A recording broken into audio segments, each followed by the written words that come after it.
All right. Says we're live. Jerry said get the show on the road. So we're on the road. That'd be Jerry from the River Bluff Baggers. And of course, it looks like 9 Mills is in here and Evil Rick.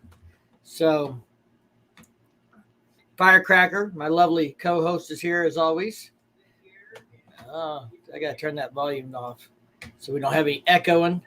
I don't know why. If you guys, I got a new mic tonight. So if you cannot hear me, let me know. I'll turn the gain up on it, but we're testing out a new mic. Hey, what's up, Salty?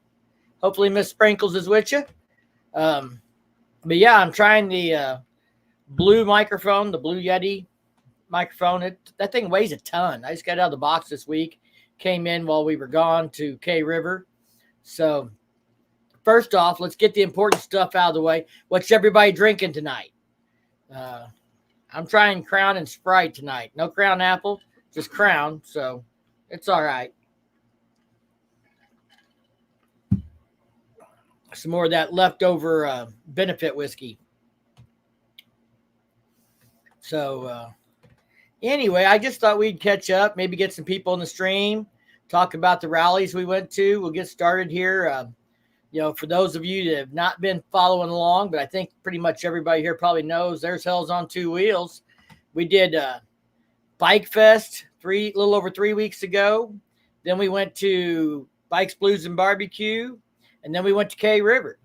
So we've done everything from 500 people rally to 100,000. So there's my man, Dan. So anyway, just talking about rallies tonight and stuff. Thought maybe I'll throw a link out here and invite some people to get in and join us. Just talk about the rallies we went to or what rallies, if anybody's gone to other ones, and give everybody a chance to get in the stream and stuff. So links coming out if anybody wants to join in. But I think I'd say Bike Fest was down a little bit this year from last year, crowd-wise. That'd be my guess. Maybe hard to tell. A lot of people may have avoided the strip. Oh, there's that Hellbelly. Here comes 9 Mills. Let's get some guys in on the stream. Maybe hard to tell. A lot of people. Can you hear me? Hey, I can hear you. There we go. You're in the new studios of Hell's on Two Wheels right now. Hey, cool. Right on. Well, I know 9 Mills has been doing a few rallies because we got drunk with him down at K River.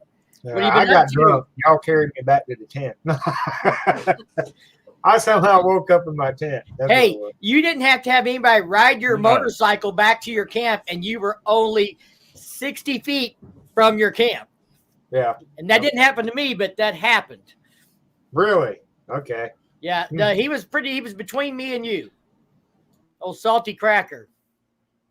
What are you doing, Drew, man? You're mute? You're not mute? Oh, I'm trying to find a hat. Yeah, the glare's a little rough. I get some sunglasses and we'll be okay. Oh, geez. So here we go already. Hey, if it'll make you feel any better, I can do that too. We'll be in the same boat. Yeah, my D&D one will work.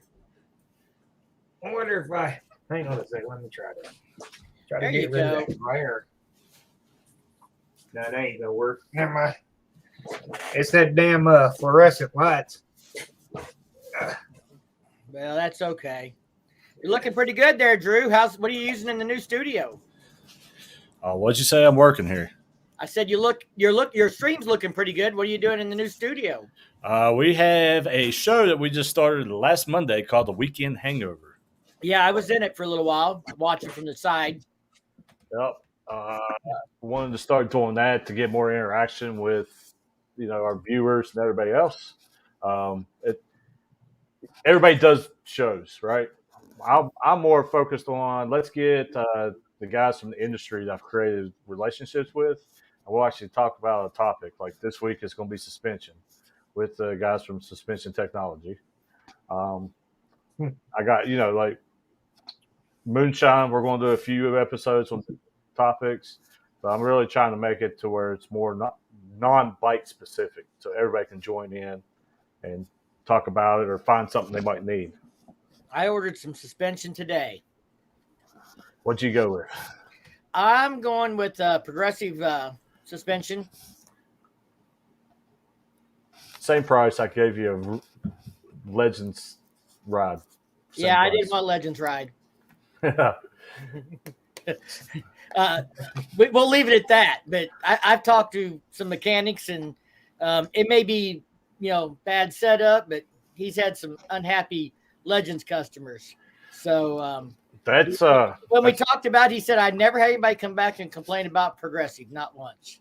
So that's the guys I went with Suspension Technologies. They've been doing this for a long time, and you'll find out the history during the show. But they've been doing it for a long time, and their motto is a little for a lot of people, which means is we'll do as much as we can for each person versus trying to go out there and mass produce and get everybody. I reached out to Progressive via email, and I had a response in 10 minutes. We carried on a conversation for a few days.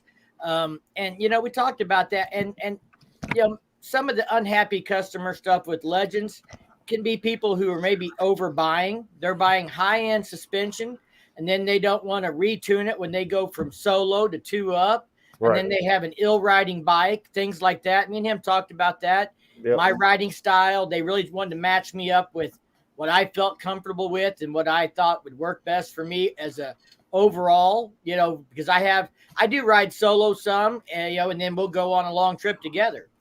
So I'm not going, their 990s really for like the racing league stuff, and their 970s still pretty high end. We're dropping down to 944s. I'll have some adjustment, but not as much as those do. But I don't want to be trying to tweak it every time I change my load either to make it right. Well, see, here's the thing I love about the way that Suspension Technology set this up. No spanner wrenches. So when I change, I just got to grab it. I already know I've tuned it to I know my setups. So where it's at, I can just grab a hold of it and turn it. However many clicks I need to turn it, done, put the bag back on, let's go down the road. That's basically what I'll have with the 944s. We'll measure and set sag and make notes where sag needs to be for solo, for 2-up, fully loaded for vacation. Because that's 3 different scenarios for me. Yeah. And what was funny is first time I went solo, because normally I'm 2-up. I either got the wife or the son or whatever, and went solo, and I was like, man, this thing is totally out of whack. And I got off the bike, called the mic. I said, hey, I'm running solo. What should I do this? He's like, hang on. He pulled, because they dyno, when they build, they know your complete setup. They keep the history. He pulled it up, and he goes, turn it this many clicks, and then text me and let me know what happened. I turned it. Dude, it was like so on the money by him just reading the chart of how my suspension works. The 944s I'm getting in the back are on delay. They won't be until November, but the front kit is coming in. I'm going ahead and doing the front because I'm bad about driving into the corners hard, and sometimes I might have to put a little brake in the corner. Yep. I try and come in with the right approach, but sometimes the corner road you don't know, and the apex will change in the middle of them and get tighter, and you might have to do a little brake or whatever else. So, I'm kind of hard on them, and I'm tired of that dive in the front. So we're putting their monoshock frequency sensing technology kit in the front. And then when their shocks come in, we'll put them on the rear here in a couple months. Yeah, I have no complaints. Everybody, that's why I tell people when they talk suspension, I'm like, dude, it's all on you. It's all on what you want, how you want to ride. Mm-hmm. The only reason I like suspension technology is because you can call them up and say, this is how I ride, this is how much I weigh, this is what I'm riding. Yeah, I started talking to these guys 2-3 days ago, and the guy's calling me on a cell phone, texting me, going back and forth. I mean, he's like, if you need something, just reach out. But they were extremely responsive. I mean, like I said, within an hour of my first email, I had a response, and it's been that way throughout the whole conversation. So, yeah, that's the way it was with these guys. But so are you? There's no models. They don't have models because they build everything to you. It's not like everybody else has like this model, this model, this model. It's because they don't mass produce. Like it's all per customer. There's a Barbara C. Ivy in the chat. Do you know who that is, 9 Mills? Do what? I'm sorry. there's a Barbara C. Ivy just put something in the chat. She was at K River. She says she's watching from Brandon, Mississippi. She was sitting on the trike when we were watching the mini bike races. Yes. Okay. So, Gotcha. Hey. Saw her comment in one of the videos that have been coming out and stuff. A lot of videos with us in the background this week. I wish you guys had more fun at K River. You know, I was watching. It was just horrible. It's more. You're more involved in it. You know, and we can talk about that because I kind of want to stay on topic of rallies. But, you know, me and April are very involved in what we would call an old school biker rally. It's been going on for 40 years. Private campground, adult only. There are contests that are skin to win, you know, those kinds of things. People ride around the campground butt naked all day long. People that probably shouldn't, but do. You know, it's just the way it is. There's things you cannot unsee there, but we have field events and we have bands and we have, you know, poker runs that go off the campground and then come back. But, you know, there is stuff going on for people who don't want to do the field events. You know, there's a bike show, you know, it's a 3-day event but there's a lot of drinking. But, you know, for me, and my favorite part of rallies is the people. And, you know, like K River is small enough. You got to meet people, hang out with them, walk from one campground to the other. And, you know, Jerry was doing his impression of Solid Gold Dancer with April up in front of the stage Friday night. Hey, I have to say, there was something happened to K River because Buckhorn 4 nights in a row, I can get drunk and I'll be okay and I start right back up. But at K River, one night and I couldn't drink the next day. She was pretty sober Saturday night, the big party night, because she got her hammer on Friday night so bad that she woke up, I think, drunk Saturday morning still. She was a little crabby in the tent when she woke up and we were all sitting outside joking and stuff. She was trying to sleep. What the hell happened, Firecracker? Because that's the same Saturday morning when I woke up amazed that I was in my tent. Well, all I can my tent. tell you is I wouldn't have been crabby if all you assholes wouldn't have been giving me shit all morning. We were having a good time. Yeah, it was definitely fun. K River seems more like an old school field party. Yeah, and that's what I'm talking about with the Buckhorn Rally we do. You know, they had vendors there, but they had, you know, food vendors, coffee, brisket. Man, that brisket was good. And, you know, a couple of food vendors. They had a patch sewing person. They had, what else? They were sold some T-shirts for Adam Sandoval stuff, of course. You know, there was like 8 or 9, maybe 10. Bandanas by Michelle. Yeah, Bandanas by Michelle was there. CMA was there doing stuff. You know, they had 8 or 9 vendors, but they didn't have like JP Cycles and, you know, Reinhardt exhaust and all that stuff. And my thing when I go to a rally, to be honest, is, you know, maybe at Sturgis, I'm interested in getting a new set of bars or something like that. If there's 4 or 5 different vendors to pick from and go through it, not just one. And then you still got that whole problem that you're basically giving them your takeoffs because they're not shipping them home for you.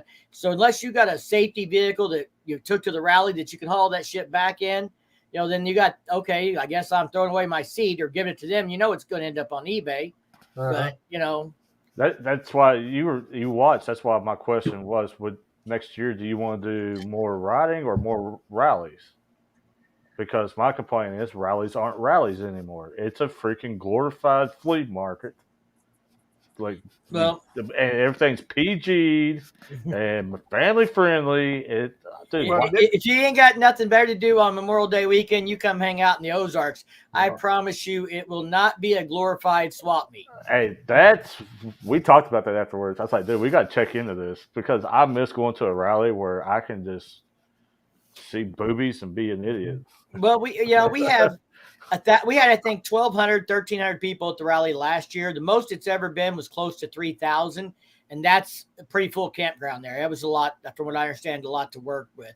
We weren't involved with it back then, but, you know, 1,000 to 2,000 people, you make friends. You know, there's a guy doing the field events that everybody was calling Big John. If I see Big John on the street now, he's going to know who I am. I know who he is.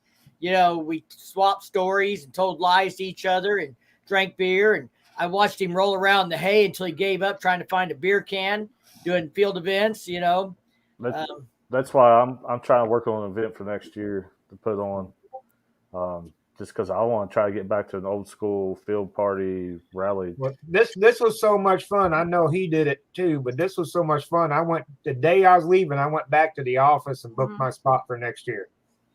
That's how much fun this was. We thought about it, but unfortunately, we had I had to go back home because my grandfather died. We were that's thinking, understandable. We were thinking about it, and then it was like, well, we had to go do this instead. And, well,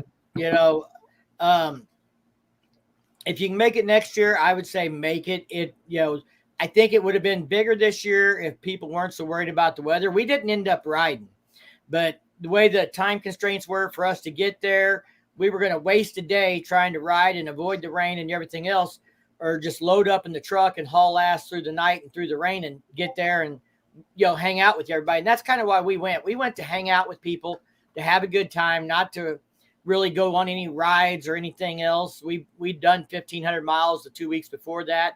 So we weren't, not that that's a ton of miles, but we'd done some riding. We weren't worried about that. We were going to meet Shade Tree Surgeon, 9 Mills, hang out with the River Bluff baggers and get our drink on and just have a good time. And, we did. And so regardless, it worked out for us. We had a good time. Yeah, I kind of got jealous when you're all hugged up on Dan, but we won't go there.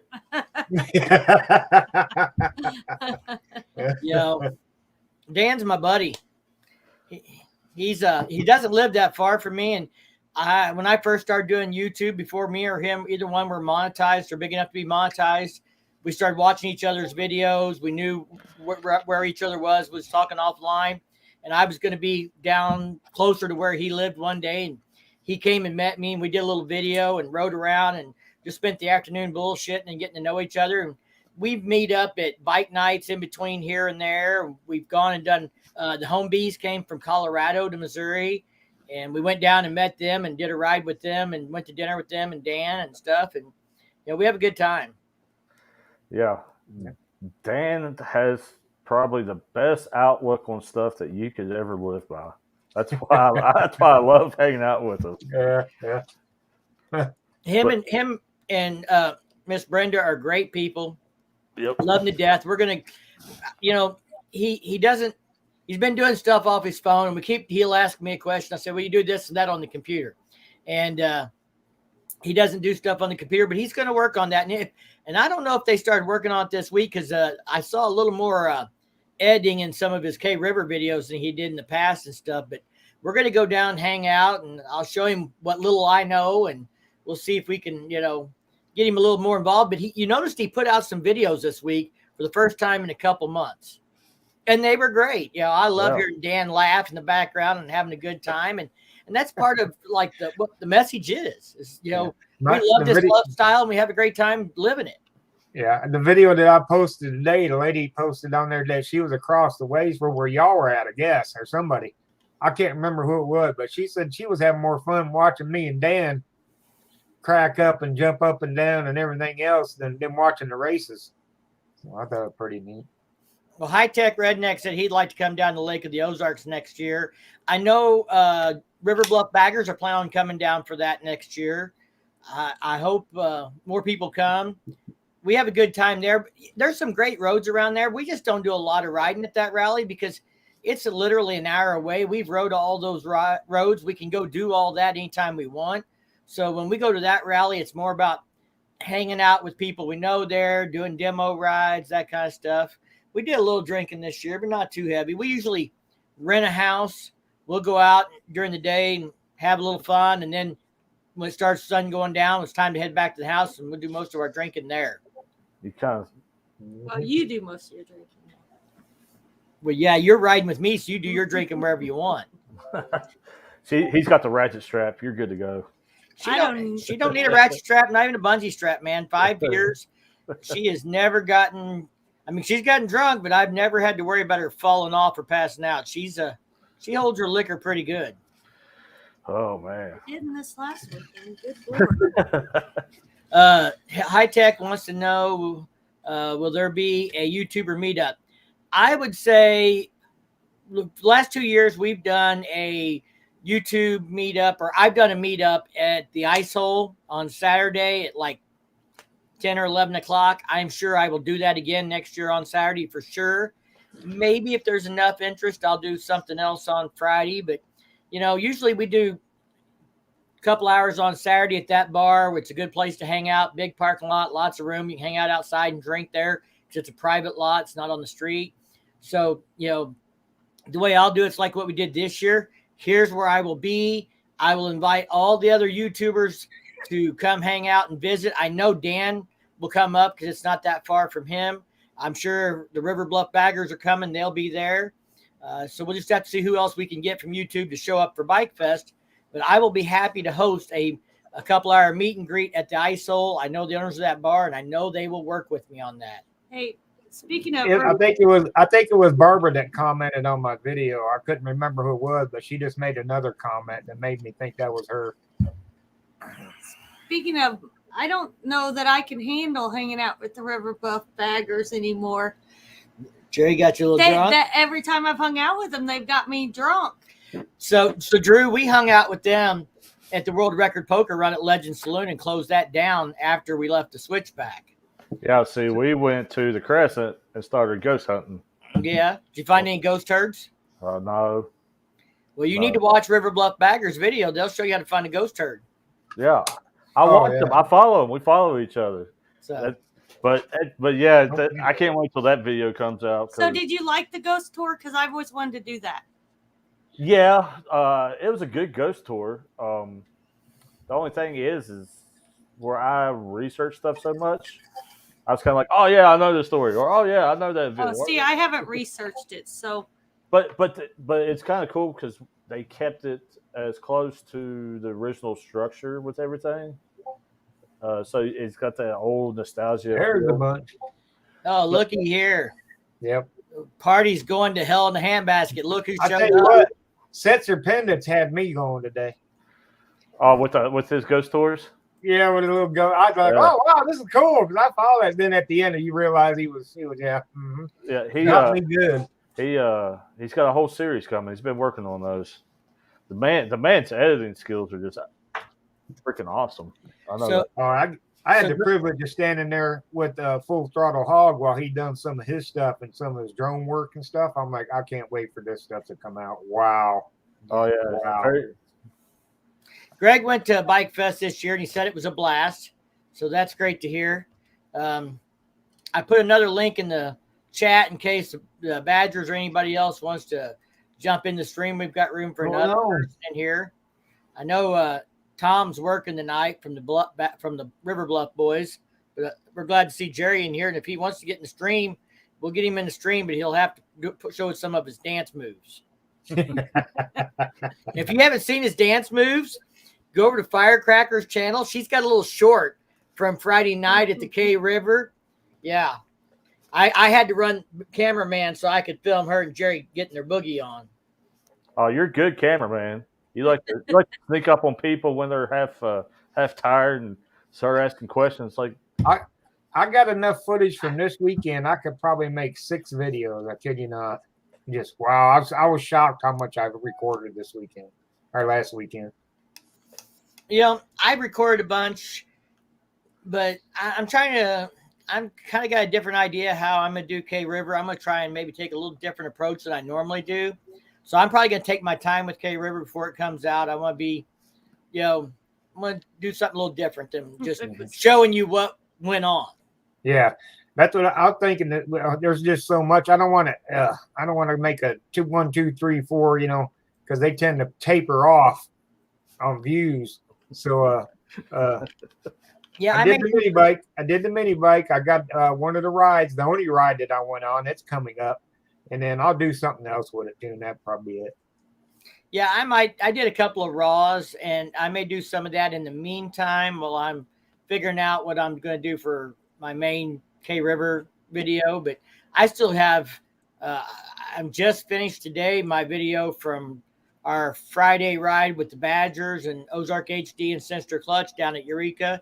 I still have Saturday ride we did on Pig Trail into the hideout to do. And then I've got K River to do. And then I've actually, I got like 4 or 5 gear review type videos I need to do. I've got 3 that I need to do for vendors that have sent me stuff, and 1 for something I bought personally. And that's, and then the progressive suspension is going to come in. So I got a lot to hammer out. So I don't know when K River will come out, but it'll be all right. Yeah, I'm still in July editing. Yeah, and that's the thing. I haven't done any bike news stuff, which is something I really do quite a bit of, and people follow my channel for that. They like it.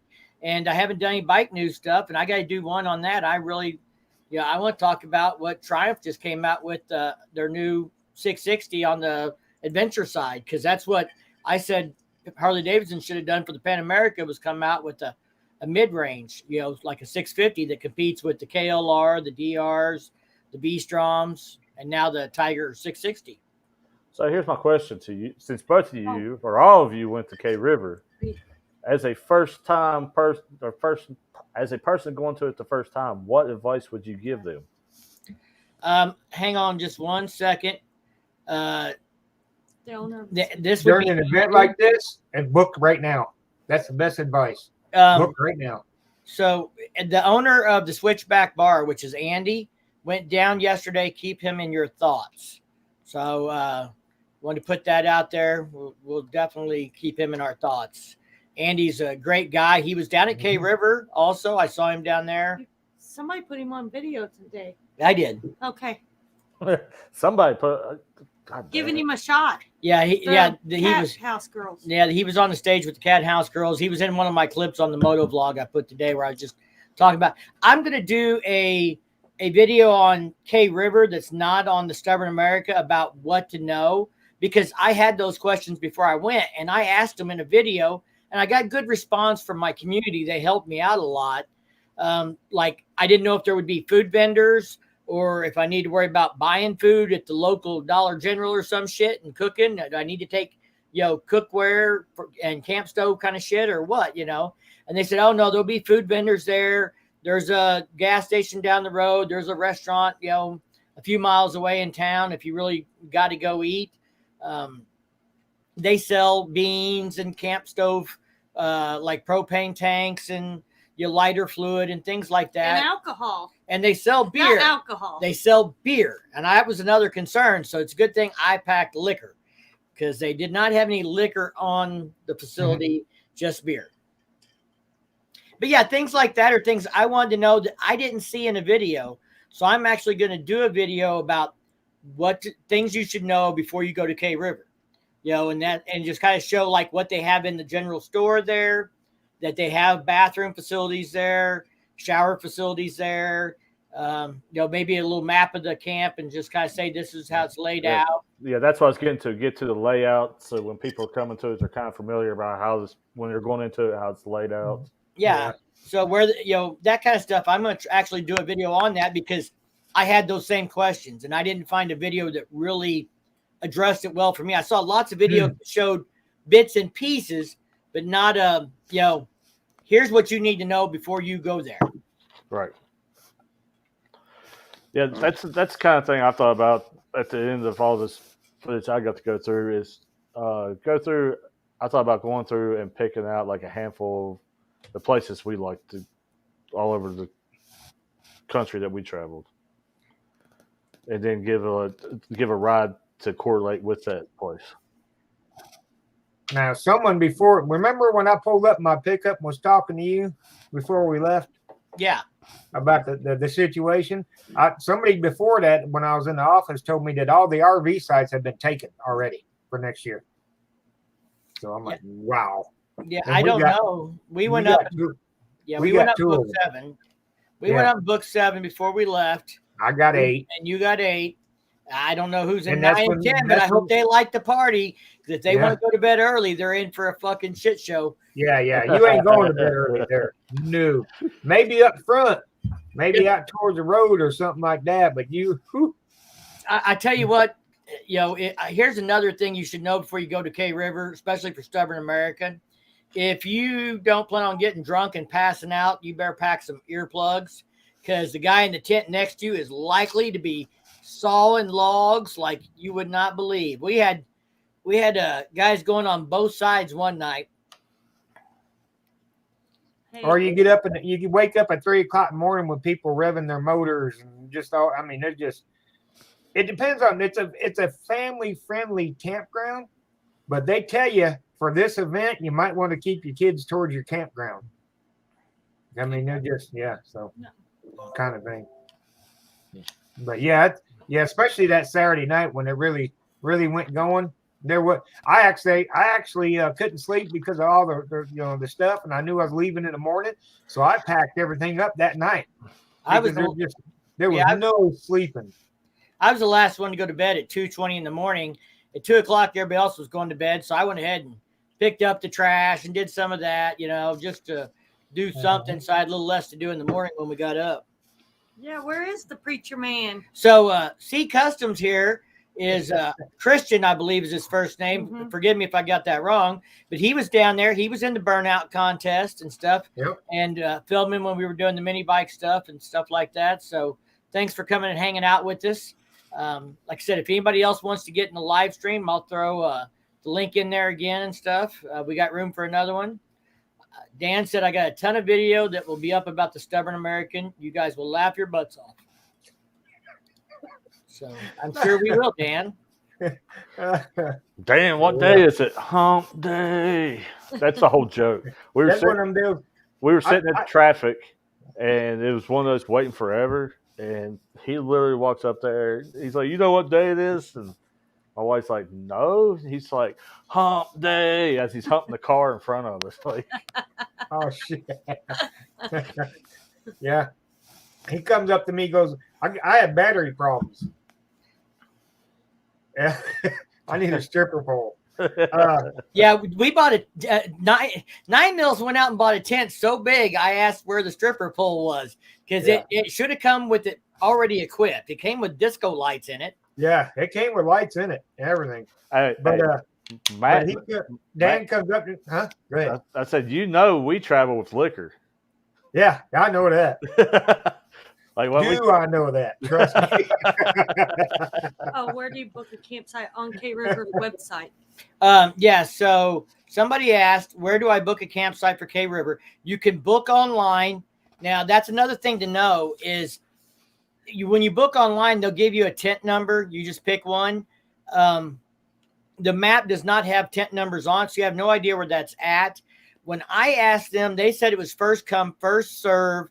They were not numbered sites exactly. But when we got down there, they did have signs up that said like 50 through 58 are here. But those were electric tent sites. There are some electric tent sites and some that are not. Even the boondocking, because when I didn't do it online, as I was looking at stuff, so I called and talked to Miss Cheryl. I called and talked to her. Right. Booked it then. She said, I'm going to give you spot number 58. So I knew where I was going to be. So different things, The K River website, let me see if I can find that and I'll throw it in the chat here. But you can book online and the dates are September 30th. September 29th, 30th, and October 1st. Wow. I hope that's the dates because that's where they booked us. That's what she told us. September. That's right. Yeah. And I got mine for a day early, like I usually do. I'll be there a day early. Yeah, we'll be there. We'll get there Thursday sometime this time. Well, fine. You guys just get it. I'll just come crash. There you go. Come on. Okay. Yeah, we only got I got a ballroom tent, man. The only reason we got the RV slots is because we had a couple guys that have CPAP machines that needed plugins. So we figure we'll just fill it with tents, and we have some plugins for people. Yeah, the people that need to plug in, we can run an extension cord, you need one of those inverters, though. Yeah, you need an adapter plug, and we will have that covered to go from a 30 amp RV plug to a 110. But then, if a couple people need to run CPAPs, they can. And then during the day, we can slap a outlet strip up there, and everybody can charge their GoPros and their cameras and bullshit like that. I have an inverter in my pickup, and that's what they were. Dan and everybody were coming down to my tent and charging up their stuff. Well, I ran my truck. Barbara says I go the Sunday before and leave the Sunday afterwards, a whole week. Yeah, there you go. Well, I learned my lesson. I'll leave again afterwards, but I ain't getting up in the morning and leaving. Yeah, because we got Bike Fest and Bikes, Blues, and Barbecue right here in the couple of weeks before that. we're probably not going to do a whole week thing. We used to do a whole week and a half vacation and do Bike Fest and Bikes, Blues, and Barbecue, but throwing K River in, that's why we couldn't take off Thursday this year. So we decided next year we're going to take a few less days in between those. Instead of taking a whole week off, we're going to just do long weekends for all three.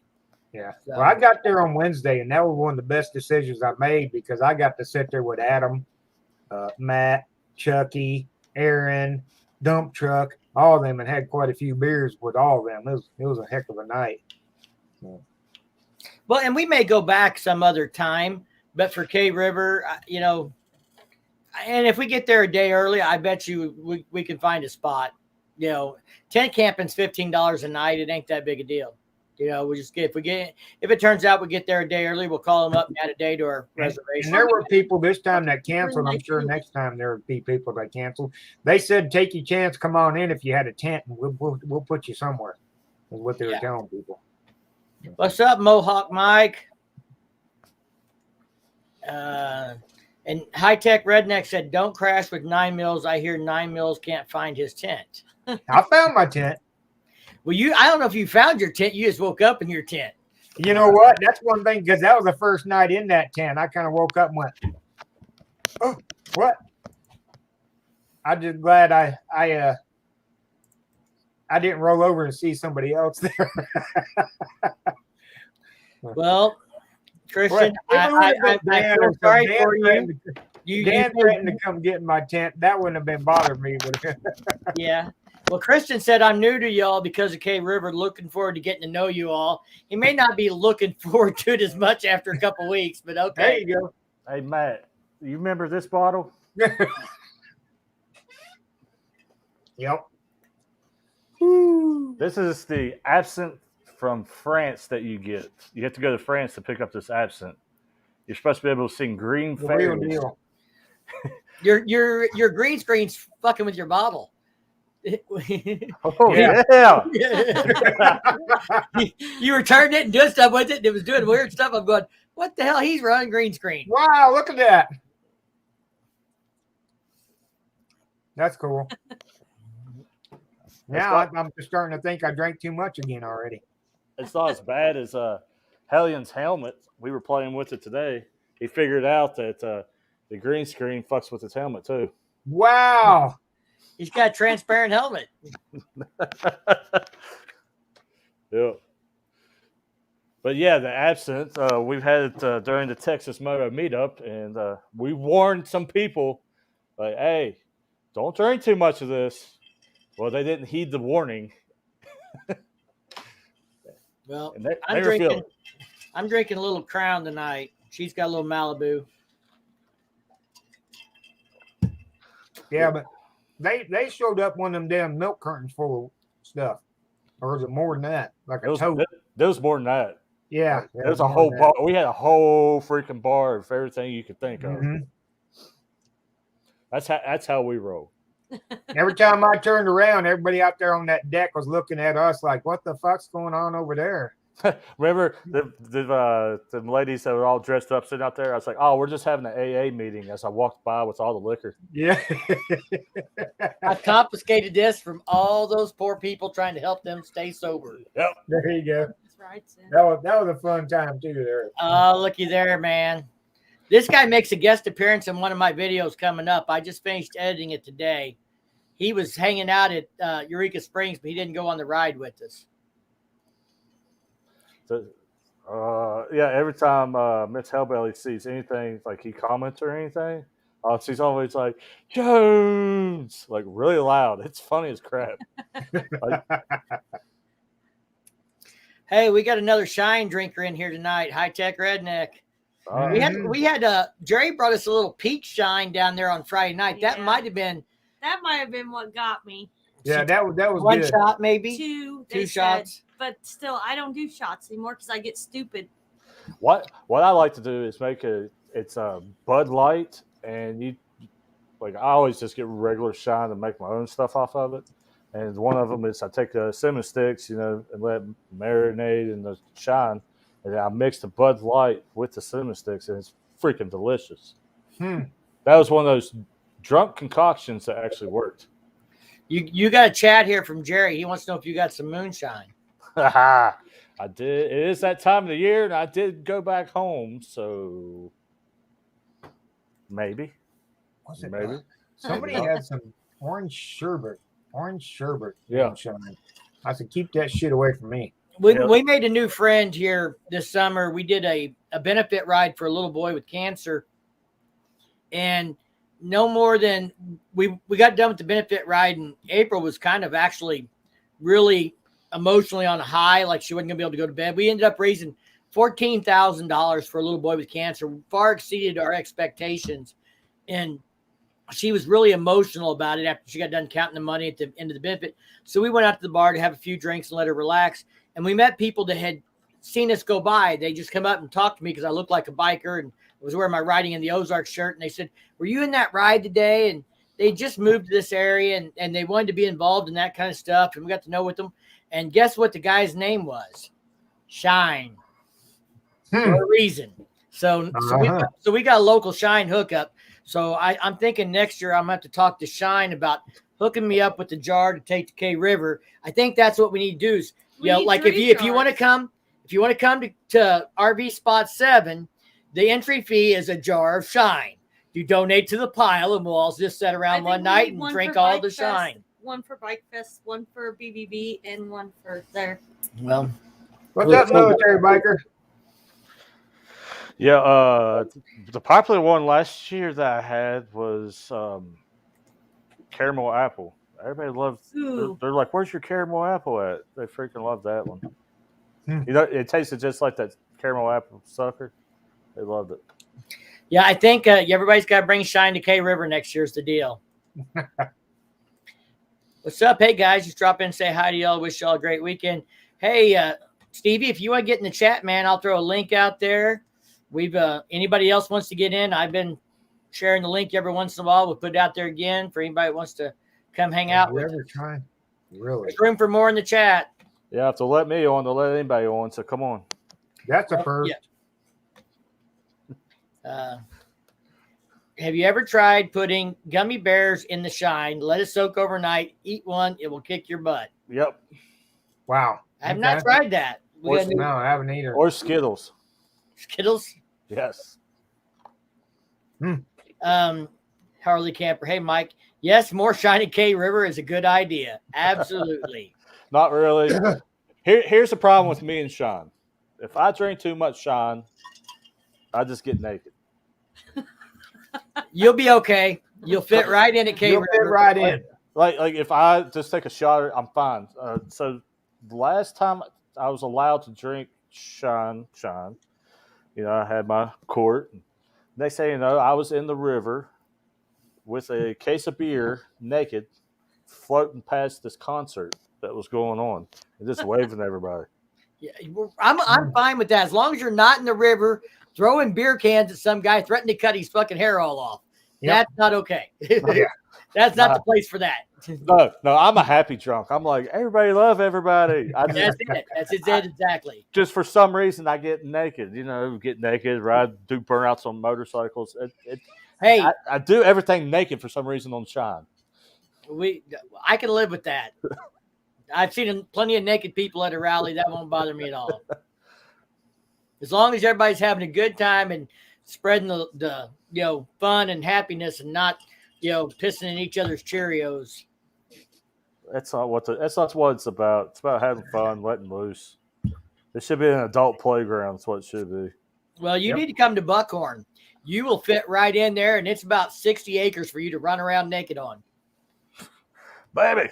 We got two different bars. There's two different bars at Buckhorn. It's on a Shriners club facility. It's owned by the Shriners. Yeah. Private campground. We don't let any police in. We have a gate, and you don't come through the gate if you don't have an armband. And if you have a badge on, you don't come through the gate whether you got an armband or not. But we'll happily take your money, but we're not letting you in. That's my type of place right there. If somebody has to go out for whatever reason, we escort them to the gate and then hand them over to the proper personnel, whether that is EMTs or unless it's like the guy last year that his girlfriend hit him in the head and the neck with a frying pan. Yeah, we did let an ambulance in, but they were doing life-saving measures on that dude. his old lady hit him in the face and the throat with a freaking iron skillet. He was having a hard time breathing. They ended up having to take him and air vacuum out. They had to take him somewhere. On Saturday night, we had three ambulances within 3 hours. That's how much fun we're having. Yeah, Wow. it's not a party unless somebody goes to the hospital or jail. All right. Well, ours have all been, I don't think they've had to take anybody to jail there. We usually handle everything in-house there for that kind of thing. But one guy had a heart attack, so he had to go in an ambulance. This one was, his old lady hit him. I don't remember what the third one was. There's the heart attack. The lady hit him. There was a third one, but it might have been someone fell, broke an ankle, some other shit like that. But don't go to the hospital. Just give them more shine. They won't feel it. Yeah. But we have a good time. And the burnout pit at Cave River, I thought they did a really good job with that, the way he did it. Yep. I mean, that burn it off until it pops thing is, you got to be careful with that, especially with the crowd, because you got people standing around behind the bike and everything else. And that's fun if you can control it. But like what Adam did was he did a drag race through sixth gear. First one to sixth gear is done. And then guys aren't blowing the tires. Of course, my boy Salty Cracker thought he needed to roast his tire later anyway. He shredded that thing. It didn't pop, but he shredded it. And then the next morning, he's like, I don't know how I'm getting home. So I can't ride on this tire for 900 miles. Well, so Adam posted a video from that today. I think it was today. Yeah. And then he put in the comments about if he were to have a tire truck there and we had to change out tires, would more people do it? I told him I'd go do it if I knew I could get a tire. So. Well, at our rally last year, we had a guy with a mobile service truck an 18-wheeler, and he had tires, oil changes, batteries, all that kind of shit. I'm hoping he'll be back next year. It was a really good thing to have at an event like that. He didn't do a lot of installs, but he did service work and he did tires and things. People had 9 Mills had a weak battery. Yep. Oh, did you see my picture on Instagram? Yeah, I did. Weak battery. We talking about his bike or him? No, good. Backroads Traveler wants to know what's happening at Buckhorn. Matt, you need to go back and I'll send you a link. We have a meeting tomorrow. I'll send Matt a video link for the video I did on Buckhorn from last year. No, Matt rides the KLR. Okay. So no, Matt wasn't there last year, which is not that we care if you ride a KLR or what you ride, but I know Matt's a local boy here, and it's a very adult only rally. So yeah, come check it out. I went to one of those years back called the BAR, BAR, Biker Adult Rally, and they used to have it in the town of Sealy here. And I went with my cameras, and I couldn't even make a video. Well, I could, but all you see was big blurs everywhere. The whole damn thing was blurred because just like, yep, I didn't got no video. Now that's a rally. Oh man, it's from the time we got there, just nothing but. Nobody had clothes on. Yeah, Buckhorn's not everybody naked. There'll be a few people naked. I mean, nobody cares. It's just not that many people choose to be. But it was cold this last year. I think a lot more would have been, but it was freaking raining and cold all the whole time this last year. Yeah, it didn't warm up until about Monday. We had it was the coldest Memorial Day weekend we've had in a long time. But there are people smoking. I'm sure they all had a medical marijuana card. That kind of thing. Everybody's having a good time. The Shriners, like I was saying earlier, it's their campground. So they have 2 bars. They sell all the alcohol and they get all the proceeds from the alcohol. So all that goes to the Shriners hospitals and stuff like that. They get a share of the gate for however many people come through. So that goes to the Shriners. So it supports our organization that we're part of. And then, A-Bait of Iowa was actually at the rally. I met Gator there. We're a member of Freedom of Road Riders, which is like A-Bait, but it's for Missouri only. Yeah. I was a member of A-Bait in Pasco County, Florida. Well, Missouri did not. We had A-Bait 40 years ago, and the treasurer and the president ran off with all the money. And so they started Freedom of the Road Riders because nobody wanted to join A-Bait because it bad taste in their mouth after somebody ran off with all the money. So for 40 years, we've had Freedom of Road Riders. And then 5 or 6 years ago, a guy started A-Bait of Missouri. But Freedom of the Road Riders is the biggest motorcycle rights organization in Missouri.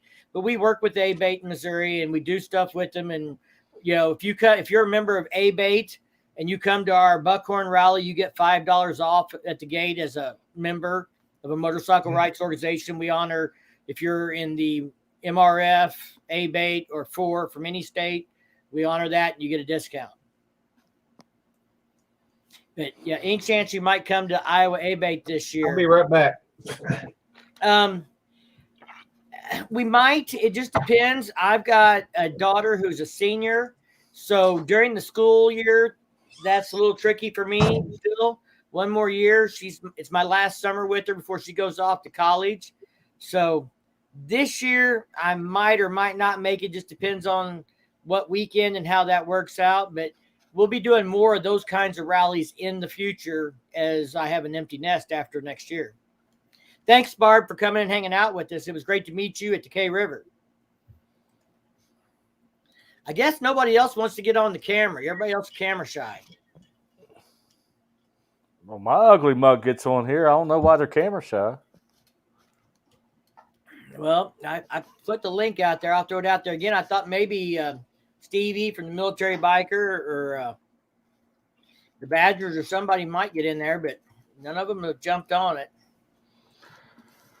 Yeah, old Scouse. But yeah, come. We have 2 adult-only rallies that Freedom of Road Riders does here in Missouri. One is in August, and then ours is Memorial Day weekend, the one that I'm involved in. I'm technically vice chairman this year, so if the rally sucks, it's going to be my fault. So that means come spring, I may be doing 1 video a week instead of 2 as things ramp up for the rally, because I'll have a lot of responsibilities on helping getting everything finished for that. But basically, the old beards, the old gray beards that have been doing it are 65, 70 years old, and they don't want to do it anymore. They're ready to enjoy their retirement. So other people had to step up or it wasn't going to keep happening. So April nominated me for vice chairman. So that's kind of how I got roped into it. But I'm glad to do it to keep the rally alive because I enjoy it and I want to see that part of our culture continue, That's what I'm getting to is that part of the culture is getting shoved out the door. Like the gray beards start doing it. The younger people aren't interested in it. Jerry's at work. He's a supervisor though, so he can. I'm sure he's working away, listening while he's working. So that's why he's not on the stream. He said. That's another thing about the K River. If y'all plan on going there, have AT&T or you ain't getting no service. Or you ain't getting no service. You can't even have your little mobile. It depends on what you got. I would cross the street and get service for a moment. And I don't know if you've seen the Veteran Biker live stream that I was on, but I ended up having to go all the way in the Antlers in order to get enough just to get it on my phone, let alone my laptop. Tom is working, sorry. But yeah, I had AT&T and I live streamed right from there from the stage and people were like, "You lucky bastard." And like, well, for once AT&T turned out to be on top. So it looks like we got another guest coming here. Here's IA Hog Rider. Welcome. What's going on? Howdy, y'all. Hey. I had to finish my sirloin steak on the grill before I called in. Oh, sorry. Okay. No problem. So are you a member of ABATE of Iowa? I am. Have you ever met a gentleman named Gator? I probably have, but he's involved in getting bans. He's involved in getting bans for one of the smaller rallies, not the big rally. But he said like a lot of the bands in the big rally have to go through the small rally first before they get a chance to play at the big one. And he came down to our rally and was checking out some of the band talent we had at our show and stuff. Hey, in the state of Iowa, for our benefit, I got a call and a lady said, we found out about your benefit for this little boy. We want to do something. And she wanted my address and they sent us a check for $266 all the way from Iowa. They heard about our benefit. I was like, holy cow, Yeah. There's some really good people up there. I lived in the town that is right next to the rally grounds for about 10 years. And actually, my wife worked for the engineering firm that laid out that ground when that entire facility when they bought that ground. And so it's a nice little rally. I think last year they had I heard between 12 and 14,000 people there. Yeah, and that's again kind of like our Buckhorn rally. It's more, kind of old school style bands, adult. Yeah. At least that's my understanding. We got a troll. I'm hitting the big time. I got a troll. Yeah, you got a troll. Look at there. Look at there. That troll is gone. Dang, man. Whoop. Okay. I lost him. He must have touched the wrong button. No, he put up his hand to do something. And then, yeah, he must have. The troll got him. Yeah, I feel important now that I got a troll. I feel like I made it to the big time. What are you doing, Drew? Yeah. Oh, okay. I see the pencil. All I can see was this. Talking about getting naked and then his hands going up and down the bottom of the screen. Giddy. Oh, what day is it? It's hump day. Hump day. It's not as funny as Dan. Dan, man. Show up so many times. Because it's delayed. I deleted it. I blocked that user. Yeah. There was one earlier, too. Did you see the other troll? I think it was. Yeah, I put them in timeout and they didn't come back. This guy went 3 deep on comments right away, and I put him straight in the block box. He's going in.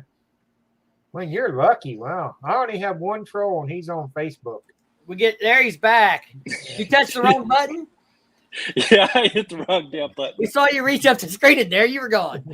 I went to turn my volume up. I hit the wrong damn button. I'm trying. I've got my phone in one side, my TV in front of me, and my iPad in front of me, or trying to multitask, and I hit the wrong button. Yeah, talk about trolls. I put out that little short with about the PTSD thing, supporting people with PTSD and everything, and I got as many thumbs down as I do likes on that. Really? Yeah. I was like, dude, people hate people with PTSD right now, I guess. That's when a veteran biker, before we started that live feed, he goes, Matt, he says, I don't know what you did, but we got a thumbs down already. Oh, that's been happening with my stuff constantly. I was like, oh my gosh. Are you controversial, Drew? Yes.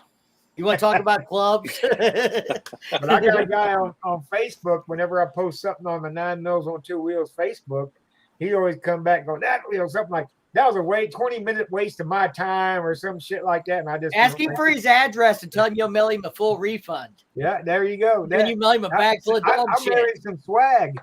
Yeah. You know what? I went to send for the first time something overseas. Big Rob and who the other one? Damn, my brain quit working. Anyway, Big Rob and somebody else in Australia asked for some stickers and stuff. And I said, I'm going to send, and we can't send anything over there now. They're afraid to have corona. So you can't send to Australia now? Cannot send mail to Australia. Well, I sent stickers to Outback Outlaw. He's a good dude. Yeah, well, right now it's quite been a while temporarily back. suspended. I got him in postage is about 3 times for an international stamp as it is for a domestic U.S. stamp. Yeah. Shoot, now I send stuff to my wife just so the NSA and FBI has to read it. Keep them employed. Yeah. I used to get your part, Drew. When I get hired by a trucking company, they would ask me, why does it take 6 times longer for your stuff to get cleared than anybody else we ever seen? And why do you got to take a piss test every 30 days on the dime? Random drug test from the government every 30 days on the dime for 8 months, kind of thing. They're trying to keep track of me. You should have seen the cop that pulled over Miss Hellbelly. He's like, do you have any warrants? I was like, she probably doesn't, but I probably got a dozen. He was just like, what? And the funny thing, we caught it all on camera. I can't wait till that video comes out. We caught it all on camera. Oh, yeah. Boat Bucket was the other one I was trying to send to, but they wouldn't send it. They said it's temporarily suspended. Uh-oh, Road Rash is on here. What's going on? What's up? So what's up with the IA Hog Rider, man? What you been doing? You're new on the stream here. Tell us about yourself a little bit. Well, Nine Mills and I have a little common bond here. In December of 19, I was diagnosed with prostate cancer. And in April of 2020, went in for surgery. A week later, ended up in the emergency room and found out that, oh, by the way, you have kidney cancer. So in August, I had that taken care of. So I've basically lost 11 plus weeks of riding this year. And granted, Iowa, we don't have a year-round riding season. I started my channel about a year ago, just more as a friend, as a way to share rides and memories with friends and family, never really anticipating to try and build a channel or anything like that. And of course, when all this happened, your priorities kind of change a little bit. And so what little bit of riding time I did have, I just wanted to enjoy the ride. And so I've got a 1997 Electroglide Ultra Classic with the old 80 cubic inch Evo carbureted engine, which I still love riding that thing. I just It's red, take it very right? far. Hell yeah. Is it red? And and I've got a 2020 Electroglide standard that I've basically completely redone. So that's kind of my long trip haul type bike. Are you Are you around 33 subscribers right now? Yeah, something like that. 30. Okay, but we'll put a link to your channel in here so that everybody who's in the chat can go subscribe to your channel like I just did. So well, hey. Tell them what the deal is with the cancer today, though. Yeah. So as of September 20th, I had my follow-up, my 6-week visit, and I am completely cancer-free, and I did not have to do chemo. So I got really lucky. Congratulations. Yeah. Thank you. Great. Thank you. So I put it out there, there's a number of other YouTubers that I've jumped on their live streams with, and it's not about me more than anything. It's just I want people to be aware. I'm not that old. I don't consider myself that old. I'm 54 years old, and I've beat cancer twice. And a lot of it is just because I was a little bit proactive and, went and got checked up, and I caught it early. So I'm lucky, very lucky. Yeah. Sorry, go ahead. No, I was just going to say, April's a big thing with cancer. When she found out about this, how old was the little boy? We did the 9, and he had bone cancer in his pelvis, and it hurt to walk when he had to go to school, and that's how they caught it. And local family in the community and stuff, and we're real big on helping benefits with cancer for adults and children. Yeah. So. Yep. I encourage everybody, Hellbelly, you guys work in that field. You understand it as well as anybody, and a couple of the other YouTubers. I just use my experience as an opportunity to encourage everybody. Like, don't put it off.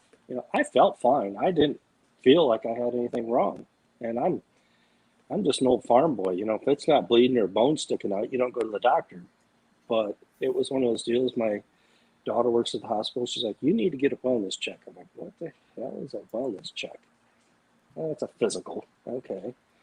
And, my PSA came back at 9. It shouldn't be over 5. Now, my family history is not good. Can I leave this comment up for a little while, guys? Can we get a hell yeah for that comment? Well, we'll get. Let's let him finish. We'll get into that here in a second. So my grandfather passed away from prostate cancer. That's what took him. My dad had it, and lo and behold, in 2019, when I finally went to get a wellness check, ironically, each one of us were the exact same age when we were diagnosed. I'm going to slip away for a refill. I'll be right back. But Firecracker will take over the mic and fill in for me. Good. Yeah. I heard that, Drew. So,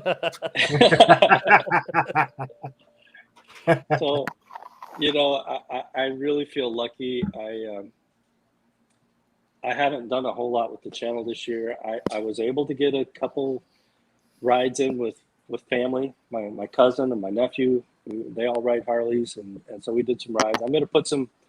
I've got the editing done. I've got a little piece, an intro piece I want to add to it, but I'll put those out here probably next week. And I've learned so much. The wonderful thing about the whole YouTube community and being kind of out of service for so many weeks, 9 Mills, Hell Belly, writing, you guys kept me going because I literally had to struggle to get up off the couch. And, you're sitting there, you got 2 beautiful motorcycles in the garage, and you can't even sit on them. Really sucks. Yeah.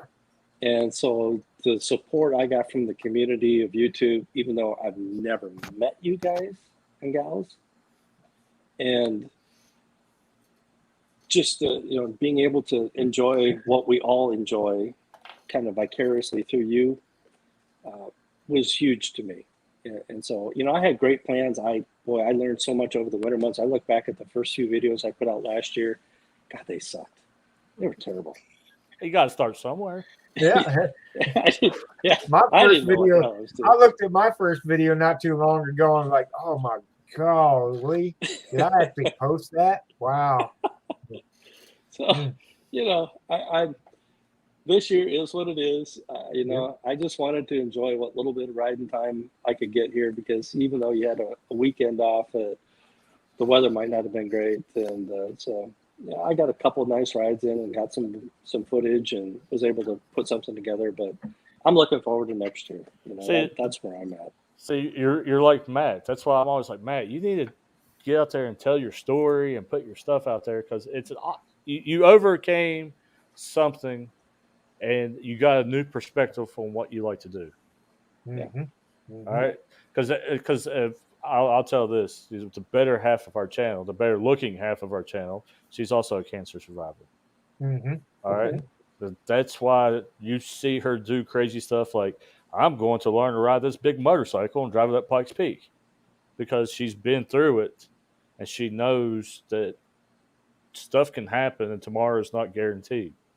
Mm-hmm. Absolutely. So that's why people look at us like we're crazy, as in we travel and do all this stuff because we know it. We in the healthcare field, firefighter, military, we know tomorrow's not guaranteed. Mm-hmm. So yeah, people are like, well, I wish I could do that. I'm not downing them, but if you need to work towards a goal to being able to go enjoy that, that is your goal. Yeah. It's very humbling, because it's one thing to know people that have had to deal with it, and you think to yourself, well, doctor comes in and says, well, guess what, you have the big C, you got cancer. But when it's you and they come in and tell you that, it changes your perspective. And for me, what really hit home, they give you the odds and all that fun stuff. The first time, medicine's come a long ways, but boy, within 7 days, and all of a sudden you find out, if you're basically, what I was told is, your kidney's the size of a tennis ball. Mm-hmm. Thank God you have 2 of them. But the tumor that they found, because I ended up in the emergency room, was the size of a softball. That's probably not a good thing. And that one is what really hit me. And so I live every day take nothing for granted, enjoy what you have, the people you're with, and, it just, there's no it's funny how it works out. Going to be there. It's funny how it works out. Hey, Adventures in Bearded Bobber. Right there we go. Hey there. That's another guy I met for the first time this weekend. But it's funny, is like I told Veteran Biker, it's weird how it works out. Because I was a truck driver, I'd done law enforcement, I'd done this, that, and everything, and I didn't have time off to do this stuff. I've always wanted to do it, but I never had the time off to do it. And here comes the cancer, and all of a sudden, I'm running all over the dang country. Yeah. So it's kinda I mean, weird. I grew up, on the farm working. I've worked 30 years in the agriculture industry, and it's not a 9 to 5 job. And, I did my 70, 80 hour, 90-hour work weeks, and, because you thought that was the right thing to do. But, my perspective's changed. And you There should you go. Well, give a shout out to Adventures of the Bearded Bobber. He's in the chat. He's also got a channel. He was at K River this weekend and stuff. And if you guys haven't seen his video, he rolled out of K River the same time as the rest of us and rolled all the way back to California and already got a video out. So I'm pretty sure he didn't sleep. Yeah, he stopped in Albuquerque. I'm like, "Are you in Albuquerque?" He's like, "Oh, I was. I'm still rolling." I'm like, "Oh, okay." That's like Setzer. Setzer's gone by my damn house like 4 times now. Bye. Like, God, you son of a- But yeah, you two have great stories, and I'm just saying this: you guys should grab a hold of them, especially for this coming year, and use that to tell people. Well, I kind of hesitated because when they were doing the moto meetup here at the K River, I was talking to Shade Tree, and I put my camera down. I was holding my camera, but it was running, and I didn't realize it. I thought I shut it off, and he ended up gathering the crowd around and saying a few things and everything else that I actually accidentally caught on camera. And I thought, should I put that on the channel? That's kind of like, I don't know. I don't know if I was going to put it on. Just some things he said, nice about me and stuff. So I'm like, should I put that out there? But I think I will. Don't do it. Nobody will believe it. Yeah. They might if they haven't met you. Yeah. Just teasing, Matt. Yes, I understand. I take everything serious. Don't be teasing me. Yeah, Matt, like stripper Matt, pole at the tent. Matt, you and I are going to meet up this coming summer. Oh, we Somewhere, are? somehow. We are going to meet up. Don't know where or how. That'll Hey, work. come to K River. He'll be there. He's got RV Spot 8. I am dead serious. I could make Or Sturgis this year. as Country Coder said, the Texas Moto Fest. no, the Get On Moto Fest. Yeah, that was a lot of fun too. That was a big, swap meet basically. But where they was did Get On have Moto dirt track Fest at, racing, Matt? and they had demos, so it was pretty fun. April asked where Get On Moto Fest was at in Texas. Texas Motor Speedway, Fort Worth. Dallas, Fort Worth. And something about neat when you ride your motorcycle through that tunnel and out into pit row. I was like, yeah, this is cool as shit, man. I was excited. I like that. I'm not allowed to go back to Dallas. Huh? I'm not allowed to go back to Dallas. You're not allowed to go back to Dallas. Uh-oh. Nope. I said Fort Worth, man. Did you hear that? Did you see that, Matt? What? Read that comment there on the screen. I recorded that 360. I was on the few lucky ones to hear that. Oh, did you? Okay. All right. Well, he can put it up on, and then it's not you putting it up on your own channel. Yeah. There you go. Well, and everybody's talking about Shade Tree being a blast and being 100%. And I have to say, of everybody who was there from the bigger channels, he was the most accessible. He was out hanging around with people, riding the mini bike around. Not that the others weren't here and there. At least from my perspective, I see a lot more of Shade Tree there than I did some of the other big channels. That's why it was at the Fallen Angels. Well, we went to Fallen Angels. He freaking came up and gave me like a hug, like, Bubby, you having a good time? I'm like, I like your cowboy hat. But that's the way he is. You mean Forgotten Angels? Or Forgotten Angels, yeah. Yeah, I can't believe you were there and I was there. That's before we met, Matt. That's way back in the day. Yeah, that's true. That's true. That's true. Back in the day. Yeah, way back in the day. I did get Shade Tree to do a shot of whiskey with me. He's a beer drinker, but he drank it anyway. And he actually liked it. I think it may show up on his channel because he recorded it. And you'll see a clip. If you watch his latest video, at the very end of the video, there's like just a short 1 second, cut of that little segment. View. Yeah. I seen him up there recording you. I was down in the river at that time dealing with Knucklehead. Yeah. Better you than me. Yeah. Got to be one in every crowd. But yeah, you guys got those stories to tell. Like I've never experienced it, so that's why to me it's an inspiration. Yeah. Like I just hope that anybody that sees it hears what I went through. If you're even remotely close to that same age bracket, don't put it off. Go get checked out. Be ahead of it. I was lucky. But yeah, my struggle was we had this Afghanistan debacle. That brought back a lot. Like I struggled. Oh. That brought back a lot of stuff I suppressed. Yeah, I understand that. I have a friend who done the same thing. All that debacle really got him going. I'm not sure how many we can get in here, but we got 5 in here now. Chris has joined the stream. What's going on? He's still trying to fix the 80s camera. He's moving it around.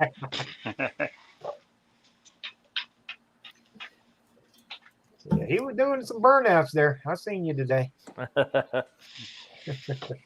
Man, I want to hop in here and I met Matt on maybe Friday evening, and I never met him. I never heard of him. I knew to pretty much all of you on here, and Matt got to telling me about his cancer and what he had with Rare, and he talking about Shade Tree and how Shade Tree was just Josh took him in at the Forgotten Angels, and then the very next day, and, you meet people for the first time, you never known them, never know anything about them. They start telling you a story, and yeah, maybe not, don't really know. And then the next day, we're standing down there in Shade Tree over there talking, and he stops everybody. He shuts everybody up, and he says, "Let me tell you something. Let me tell you something about this guy standing right here." And goes into a 4 or 5 minute toast, a tribute talking about Matt and how tough he is, and we look at all the stuff that Josh has done over the last couple of years that we know about, not to mention what we don't know about. And then he doesn't want any credit. He doesn't want to take any ownership of what he's been doing. He's turning it all to Matt and talking about what Matt's done, what he's overcome, what he's doing today, and it was pretty dang awesome to see it in person, man. That was awesome to see. That's not the first time he's choked me up. Trust me. Yeah. He's a good guy.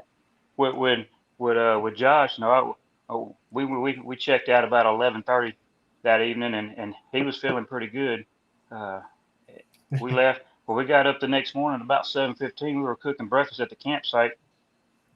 A mini bike rolls around about 7:15 in the morning, rolling around the campsite. It's got Josh on there, and he hits over a group over there by the river camped out.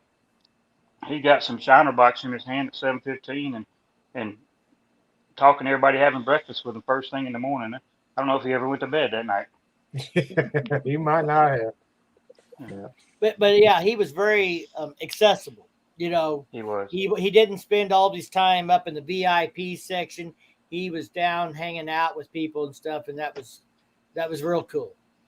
Yes, sir. I respected him. I liked him before, and I got a whole different level of respect for him now. He's real, that's for sure. Mm-hmm. Yep. I think that's the one thing that I really look forward to next year is getting out, and so many of the YouTubers like yourselves that we've gotten to know just watching live streams and everybody's videos, but having that chance to actually get together and meet face to face. That's what I'm looking forward to. Oh, yeah. I can't wait. That's what I was telling them is, it's so much fun to meet everybody. And I was surprised at the amount of subscribers that came up to me this time and like, hey, I subscribe to your channel. No. That's neat. Meeting new people is neat. But the really fun part is actually meeting face to face all these people that you've communicated, because we all communicate back and forth, comment on each other's videos, DM each other, Discord, all that stuff. And it just is so fun to finally meet somebody that you've known, kind of thing. It's a blast. I enjoyed it all out of it. And I'm going to tell a little story about the River Bluff Baggers, because this is kind of, maybe partially how we bonded with them at the World Record Poker Run. But they were down there just to meet people coming through, same as me and Firecracker. And me and Jerry get to talking, and he's like, by the way, I was your 1,000 subscriber giveaway winner. I still got the hat you mailed me. And I said, did you have a channel back then? He said, no, but it was, I never thought I'd meet the guy in Kansas that I mailed a hat off to, just he was my 1,000 subscriber giveaway. I was grateful and everything, but never expected I'd get a chance to meet him. And then here a year later, we're hanging out at a bar, drinking. He's doing YouTube too, and stuff. And it's these relationships, these people. That's what's important. We talked about it in the video I made today. I ended the video talking to Sonny about at the Cat House about Bikes, Blues, and Barbecue that was canceled. And we both agreed that our favorite part of rallies and events like that are the people, the relationships you build, the people you meet. There are people who go to Sturgis every year just because they're going to camp next to the same people they've been camping next to for 20 years and hanging out with. And I think K River can be that kind of experience for people. Maybe not as big, but, I had a blast with the River Bluff Baggers and Dan and Brenda that we've already hung out with several times with, and now Matt. And, we all booked a spot together next year because we had such a good time. We're going to do it again. What about Firecracker? Oh, Firecracker's bringing the moonshine this year. I mean, you didn't have fun hanging out with me? I always have fun hanging out with you, baby. Yeah. I'm from Iowa. I could bring some corn down, and we could set up a still and make our own moonshine down there. Ooh. Man, we have everybody over there. We could hide it in my tent. I'm not sure how I could get that much corn on the bike. But Oh, I'll you figure out a way. got to see my tent. Yeah. If you get it down there, he's got a tent big enough to put a still in. Yeah. I can put my motorcycle in the tent, my kitchen table, chairs, my bed, on and on in that tent. It's big. Because the first 2 nights I was there, I had a regular 3-man tent, and I was trying to get dressed in it, scrunched or laying on my back or something.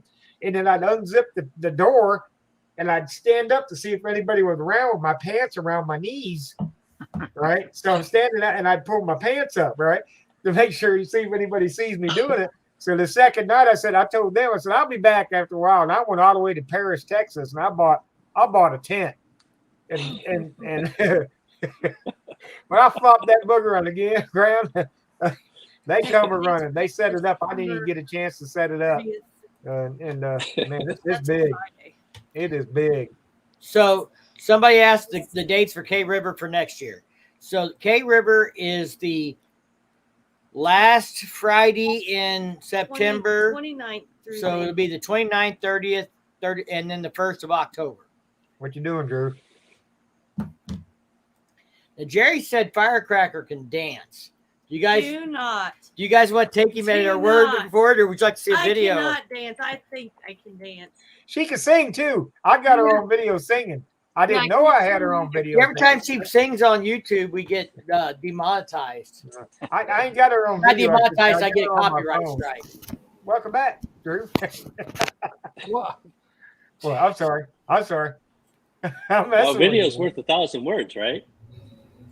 No. Hang on, guys. I'm going to share a screen here. Stop. I'm going to get myself in trouble. So if you do not see or hear from me after tonight, you should have them investigate Firecracker on 2 wheels. So hang on a second here. A little K River fun.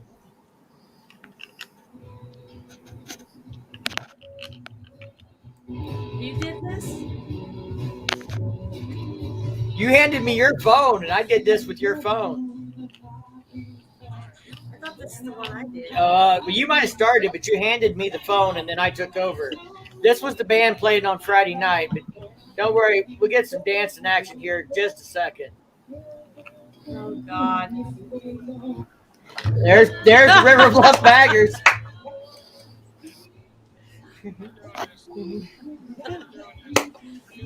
It may be funnier to us than everybody else, but we had a good time watching this. Good Lord.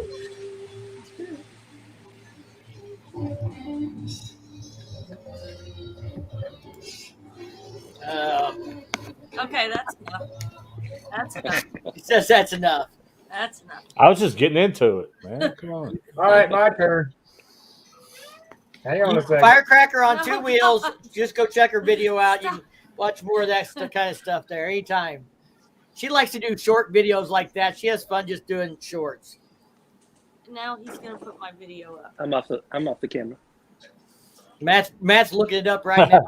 He's off the camera.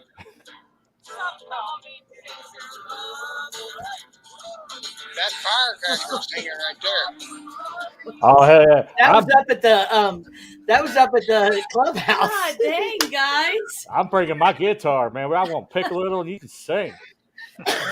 She will if you pick something she knows the words to. I really can't sing though. That's the problem. Jerry's excuse is I was drunk. Mine was too. 'Cause We are adults now. That excuse doesn't work. I don't know that I remember that. Someone's in the doghouse. Someone being me and me. I'm the guy in the fucking doghouse. Hey, That's I what- can promise like you your- later. I'm a The patron. River Bluff Baggers, they were telling me I recorded Preacher Man singing that song with about Full Throttle Hog, and I was like, what? What I record? They were about dying because I couldn't remember nothing. Hey, it's a good night when you have to ask everybody else what you did. All right? I did a short of Preacher Man singing Full Throttle Hog. Yeah. Yeah. If you haven't seen that, that's over on my Oh, channel. yeah. I didn't catch the whole thing. I got some of it, but yeah. I that's got good. the whole thing. You Yeah. guys all know who Full Throttle Hog is? The Sturgis Doesn't Care video. Mr. Yeah, so- Cinematic. Yeah, so Yeah, Preacher Man is Neil from the River Bluff Baggers, and he had a little song for Full Throttle Hog. Let me see if I can grab that. He Real made it up right there on the fly too. It was pretty good. It was pretty good. This will make. I mean, Adam probably ought to be promoting this live stream, because if this doesn't convince people to come to K River, I don't know what will. Yeah, but don't you get to a point that you can't get any more people into the campground? Well, Yeah, then you just, probably. then you just expand the campground. Yeah. Yeah, there you go. That's it. Yeah, Here we go. Get this one Drew loaded done up. got it right. Like they said at the end, they said, just come on in. If we ain't got room, we'll find somewhere for you, but as long as you pay. All right, we're gonna share River Bluff Baggers. This is Preacher Man. This is Preacher Preacher Man from River Bluff Baggers' newest hit. This was live at K River this year, so this is an exclusive performance you're about to see here.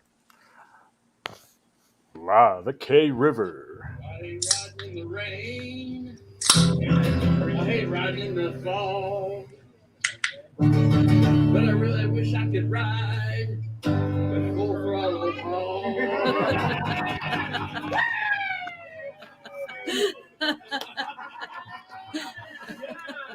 Oh, that was a drunk fest that night.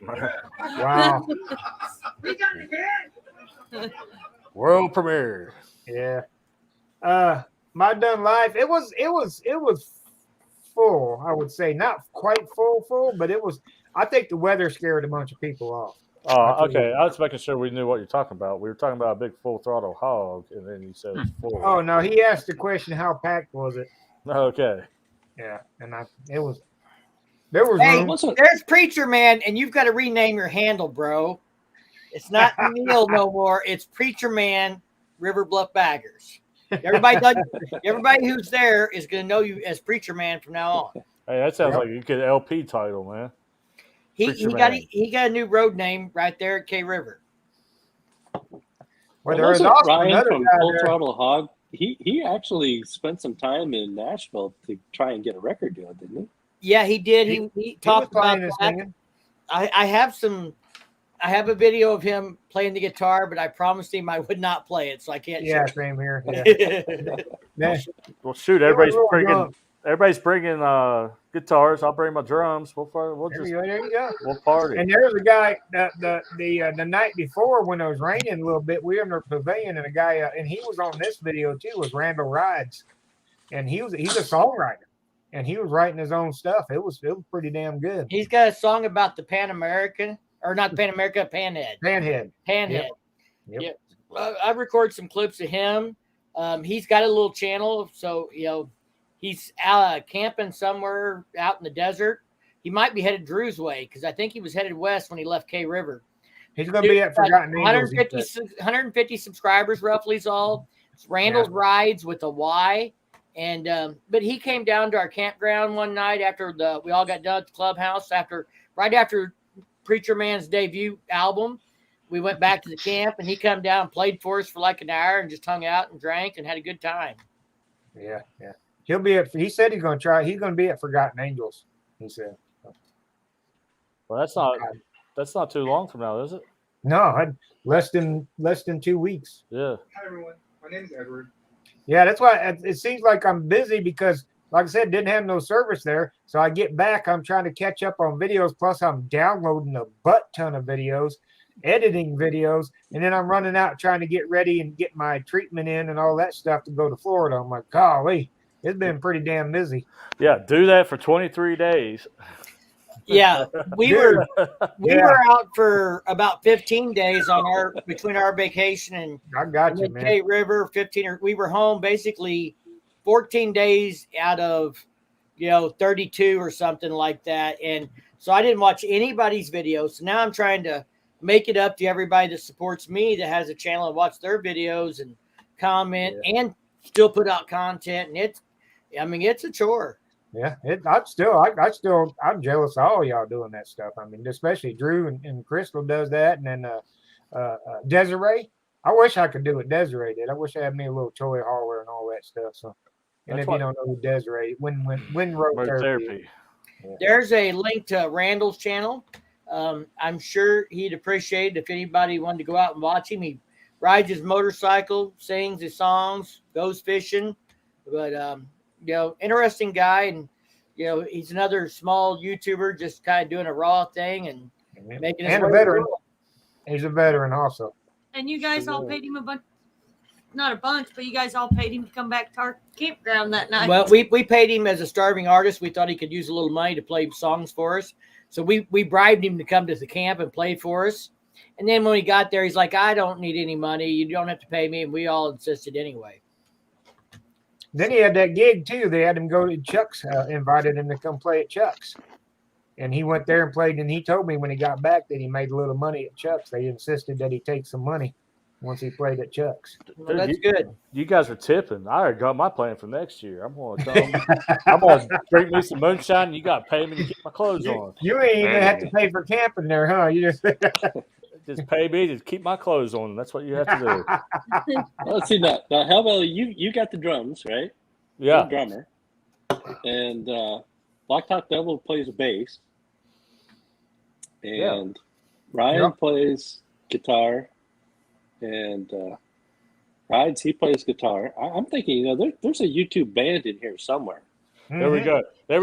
We can Firecracker can be a backup dancer. We can motor vlog across the country from gig to gig. There you go. There you go. And we can call it Hell on Asphalt. And I'll stand there and go like this. Or Hell on I'll Blacktop. guard the cooler. It's not too cool. I'll just record and make videos out of it. That's about the only closest I can get. Oh, really? I didn't know you were musically inclined. Okay, that's cool. Did anybody know how Full Throttle Hog's bike fared after his burnout? Well, he did a lot. He did a little live from the side of the road. He did. Paris Harley Davidson came and picked it up. They said it would be a week before they could even look at it. So I don't think he knows anything about the bike itself yet, other than it's going to be a while. And he had to figure out how he was getting back to San Diego. I saw him put a post up on Instagram, and I asked him if he had internet again. He said, yeah, he would. So I assume he's probably on his way back to California. Hey, put up Dunlop's comment. He came up with a band name for us. No, that's not it. Yeah, there we go. YouTube Riders.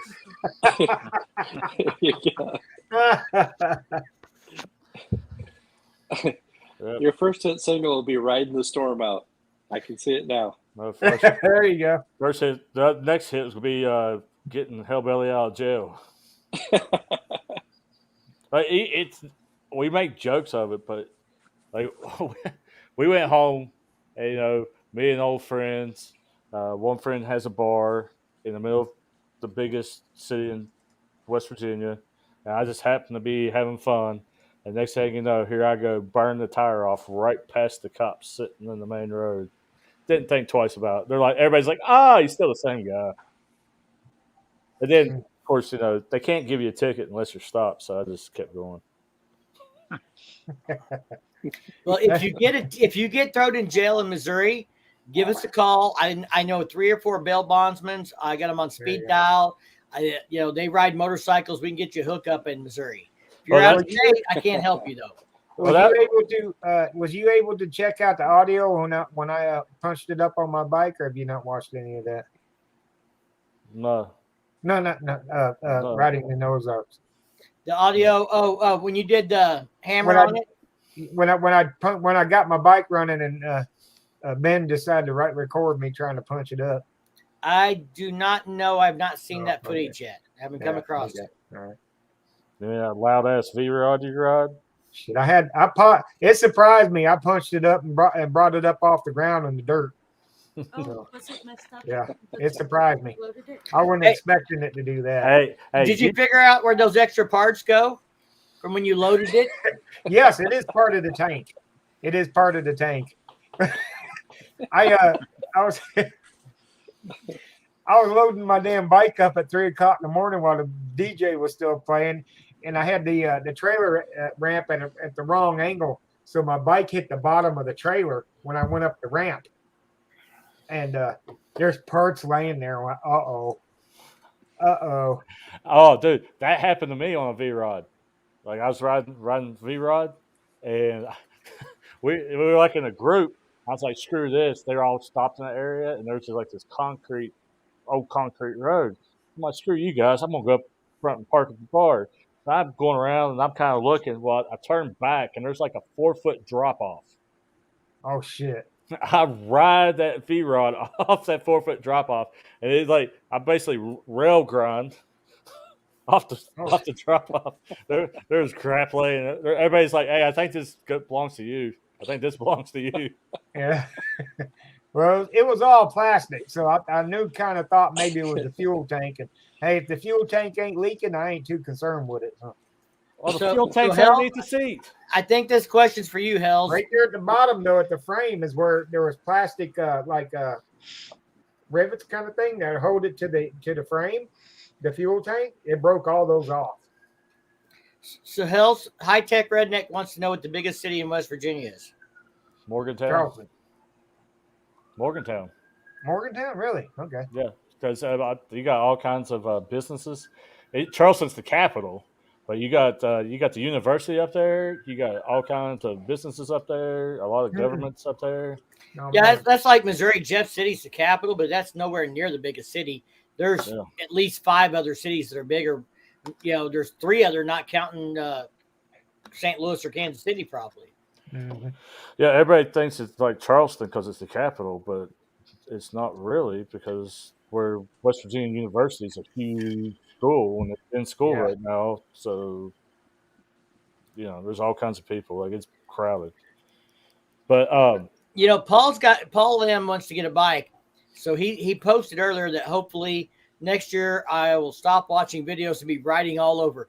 Well, Paul, I have mixed emotions about that. I hope you get a bike, but I don't want you to stop watching my videos, bro. So you're gonna have to make time to do both. Yeah, and you can't stop watching everybody's video. He watches everybody's video. Yeah, he does. He's on everything too. He's always supporting. He is. Man, between Paul and Dan, I think that's like half of everybody's likes, and subscribes, and shares.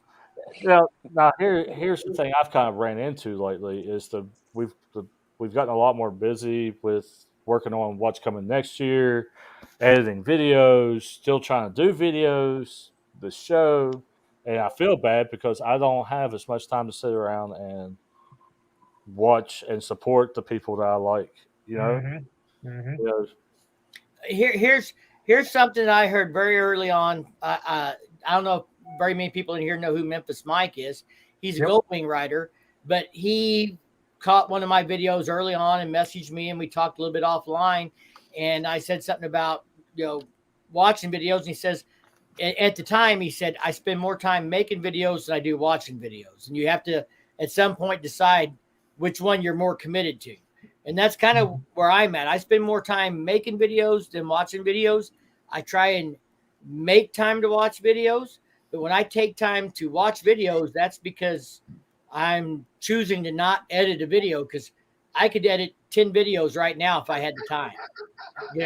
So me not working on those 10 videos is me making myself take a break and watch other channels and support other channels. Yeah, it's That's like kind of why I like doing the live stream. It's it's kind of like K River but digital. We get to hang out, talk again, rehash old memories, tell stories. Yeah, it's like I'm from West Virginia. We didn't have a lot of people doing YouTube from West Virginia, and now I've ran into a lot of people messaging me, hey, I've been watching your stuff, and there's a lot more popping up now. And then they're like, well, what people do you like to watch? And I was like, well, I try to support all moto vloggers, but there's so many of us. It's like, what do you like to watch? Like, what's your style that you're into? And then maybe I can say, all right, check these guys out, because all of us are different and have different styles. It's like, what are you into with the moto vlog stuff? Here's one thing I do. It's a commitment I've made. If I have met you in person, like I've met you guys in person, I've met Matt in person. If I've met you in person, I turn notifications on, but if you know YouTube, that doesn't tell you every single video. No. But if I've met you in person, I go to your channel and I turn on all notifications. That doesn't mean I'm going to watch every video, but if you post a video and I get a notification and it's titled like something I think I'm going to be interested in, I make my best effort, if possible, to watch that video.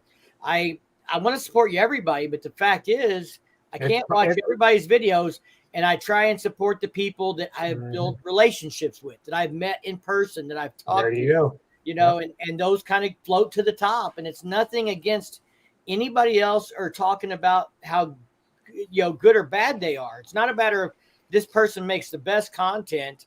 It's this person I have made a friendship with, I have made a relationship with, and I want to build that and support that person.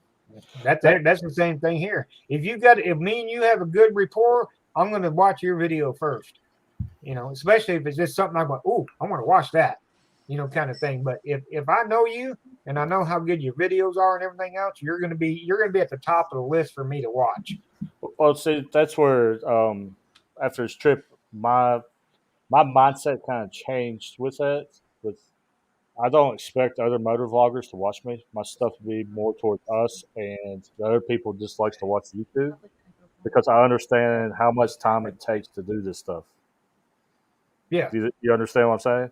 But it doesn't mean that when I'm on there, I'm not going to shout out like, yeah, man, you need to go over and see Matt, 9 Mills on 2 Wheels. You need to go watch Riding O's. That's how I see I can be a helpful within the motor vlog community, is when I'm on a platform talking, I can shout them out. Point people in the direction. Right. Yeah. Motovlog to motovlog, to where, I'm more directed towards the people that don't do it, that have the time to sit and watch all these videos. So High Tech said, I need Hellbelly's link. Hell's on 2 Wheels, baby. Channel is Hell's on 2 Wheels. Why does it keep coming up like that? Because I actually have the Hell's on 2 Wheels. Like, it's youtube.com/Hell's on 2 Wheels. So if I go to your channel, that's what it puts up there. But I'm sure I could type it. All right. I would wondering. say go. I think I had to do this also, because I had that same question. If you go into your channel, there's a place where it shows you your channel ID. Mm-hmm. And I think once you've customized it, you can change it to that. And then when people go to your channel, that's what they'll see. Yeah, I was just wondering about that. I was like, I've changed that. Yeah, I had the same thing when I first did it too. And, it's kind of weird. And YouTube will tell you it's like /c/ Riding in the Ozarks. But if you just put youtube.com/Riding in the Ozarks, it gets you there. But they don't tell you that right away. Even when you get a customized URL, they tell you you're supposed to put the little C in there. Yeah, that's because High Tech, that's because it's Hell's on 2 Wheels and ain't Hellbilly. Yeah. Yeah, I guess I need to go back out and change it. No. Yeah, Hellbelly is his name. That's not his channel. That's just what we call him. Yep. But yeah, for people that watch like my stuff, if you watch stuff like this, you've met me. Ask Matt. This is me if we're in person talking. Yep. Yeah. Yep. Like I think one of the best comments I ever heard from a YouTuber was Roll Tide 530. I think it was like a year ago. He made a comment in one of his videos. His channel is about his life. His life is not about his channel. So, and that real kind quick, of sticks with me. Yeah. Firecracker's going to run away from us all. Why? I'm going She's home. got to work. She doesn't live here. Oh my gosh. She's got a daughter at home. She's going to go spend some time with. She come over to hang out for the stream. We should feel very privileged and lucky. There you go. That's all reason I got on here. Now I can play more of her videos from her channel that she's not in the room. Hey Drew, what is it? Is it it's bikers doing social media, not social media doing what was it? Well, the tagline I always use. Yeah. Yeah. Bikers doing social media, not social media bikers. There you go. That's it. Whatever. We'll figure it out. Yeah, that's the small channel mafia thing. That Small channel. I've been working on trying to get up and running. If you want. Which is text me when you go. That's kind of like right now with my stuff because we've seen the bigger channels kind of get on board pushing smaller channels. And Matt knows that we've had the small channel mafia thing around for a while. We've just been working on how we're going to do it. But I think we're going to start a Find It Friday. That's going to be the small channel mafia stuff, where we take one small channel, put their stuff out there. I would like to do like a short interview with the people so we can play it. And oh wow! Okay. On Fridays, I would upload it and call it Find It Friday, which means go find this guy, check his stuff out, report it, and do it on. And I'm looking at people with like 2,000 subscribers and under. Mm-hmm. And they got to be consistent with their. Oh yeah, you're already on the list, Bobby. You're already on the list. But I want somebody that's consistent. Like if they're always, even if it's like every other week, they're putting out a video. They're consistent with putting it out every other week. And I'm thinking they got to at least have like 10 videos before we say, hey, check these guys out. That way they're going to put content out. It's not going to be one of those people that just kind of does it and then 2 years later he decided to do it again. Yeah, kind of thing. Right. Yeah. Yeah. So I have a question for all of you. We're not talking about you, Hog Rider. You got an excuse, man. You got an excuse. Yeah. So, I mean, all winter long, I'm post surgery. I'm sitting there. I'm just watching YouTube because that's all I watch. There's nothing else worth watching on TV. How much inventory, for lack of a better term, or library, do you have built up so you've got content to release every week or every other week? Don't ask me. Yeah. Here's my answer right here. I built up inventory for going on vacation because last year I didn't, and I could tell the difference. So this year I built up. I've been doing 1 to 2 videos a week. So I had, 4 or 5 videos. I did one while we were on vacation when I knew we were going to have a little bit of downtime. And then I did one in our break before we went to Cave River. But I had, 4 or 5 videos built up. But normally I don't have more than 1 or 2 videos built up. And I probably should. But the other side of the coin is I've seen people put out a video in the summer talking about shit from the winter. And they're riding along and there's like, you can tell it's wintertime and it makes sense. But, by the same token, if you go back and you watch a video that came out in that time frame in the summer, it wouldn't matter.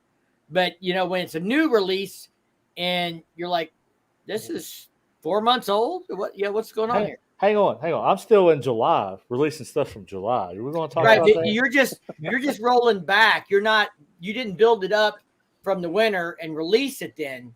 They had something recorded from December and didn't release it right away. And then in, June, they decided, I got this built up. I'll go ahead and drop it out. Yeah, I got one right now. that's scheduled for Friday, next Friday. I already got it all set up, ready to go. It's in YouTube. It's been rendered. It's ready. It's scheduled for Friday, next Friday. But I also have 2 in the bank. What I call 2 in the bank. I got 2 videos in the bank, just in case something goes wrong and I can't make a video for the following week. I go week by week, but I have 2 of them saved up just in case something goes wrong and I can't make a video for that week. I could toss that on there. Kind of thing. I'm the same way. I got 4 like that. They're not motorcycle content. They're just stuff that we did in case something goes sideways. Because like right now, I'm out till March.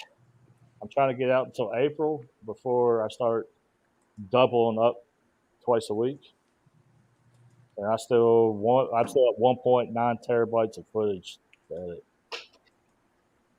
Which is 1.9 terabytes of footage is like 9,000 miles of riding. So that's the one thing with all the downtime I had. What do you do? Well, you order parts, right? Yeah. And so I've got. And Paul, you're not considered a stalker, man. You're great, dude. You're So something I else, was thinking, since our season's coming to an end here pretty quick in Iowa, that I could bank and record some install type videos throughout the winter months. They do great. Install videos do great, man. Install videos do great month after month after month, where like a ride or talking about a relevant rally like Sturgis does great around Sturgis, and then it doesn't do great the rest of the year.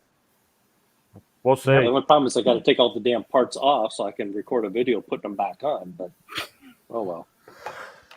I don't know. I think my Topless Tuesday video will do great any time of the year I drop it. All right. Yeah, but that's Topless Tuesday. I did Shirtless Saturday. It's not really about Sturgis. It's about Topless Tuesday. Yeah. And like Ben suggested, I do a video about my setup, about all the the setup that I have at the campground with my inverter and all that stuff and everything else that I set up to make my life a little bit easier. He said, you need to make a video about that, which I did, but then I'm like, this is a whopping 5-minute long video. It's going to get added somewhere else. So that kind of thing. So I tried to make it a long video, but I just couldn't do it. I did a moto vlog, today, because I can cut a moto vlog and edit it in a couple hours. That's my fastest video to get done. The travel vlogs I'm trying to do more with. I'm trying to do transitions and music that matches kind of the mood of what the video is about and things like that. And I do a lot more with that. But, if I get into a tight spot and I need a video, I'll go ride and I'll talk about something that's passionate, or I'll talk about why I'm not going to have a video this week other than this video or something else. But I should have more stuff built up. And I did last summer, but I saved it up for while we were on vacation because I knew I was going to need it. That's the only thing I can see the plus side of us having so much video is we're going to have stuff still dropping through the non-riding season. Well, and I'll tell you everybody, I record and save most of my footage. I've got external hard drives laying around here with video footage going back from when I was running a GoPro 4 on a 1990 Ultra Classic, from 5 years ago. I still got raw footage for that. When I first started my channel, I took raw footage from a group ride and I did 5 tips for newbies about group riding. And that was one of my best videos when I first started. And all I did was play that footage and talk over it and give tips. And it did well. So, you can, your video content doesn't always have to be relevant to that actual moment in time. You can use that footage for other things. And the thing is, you should always do videos for yourself because you never know what a video will do. Yeah. Yep. Yeah, my 5 tips was I do a lot of group rides and I end up leading the group. And I thought, well, maybe if I put this in a tip, I won't have to tell everybody to fill their fucking bike up before they show up for kickstands up. You always got that one guy. There's always that one guy. There's always that one guy. There's always that one guy. I also feel put it out there because you never know what'll blow up. You just never know. I do a little bit of TikTok, and the dumbest fucking thing I ever done on TikTok was me going to this bird. I went, here, bird, and that's got the biggest fucking views I ever got. Me going here, bird, to a fucking bird. You know, just I mean, shit like that. So why does this view, this one here got fucking 1,200 views? You know, just what the fuck? well, that's like my best video is me blowing up my road glide. Apparently, everybody likes to see me blow up my bike. Yeah. Sitting in the parking lot at the hotel talking about why you're stranded there. Yeah, at the Bates Motel after pushing a freaking mile. Yeah, I didn't see that video, obviously. But yeah, Drama. YouTube loves drama. I know. That's for real. They don't like it. All right, so But they like drama, but they don't like it when you call out somebody drama. Yeah, yeah. so I have another question. So I'm in between right now. I need to upgrade my audio because I don't have like a Senna or Cardo on the helmet. And do you do Senna? Do you do Cardo? I know Sonny from the Badgers has his setup where it's Bluetooth and connects the voice to the video. What do you guys think? What are you guys using? Well, What if you go look at the long way to Sturgis video I do, that is my Cardo hooked in.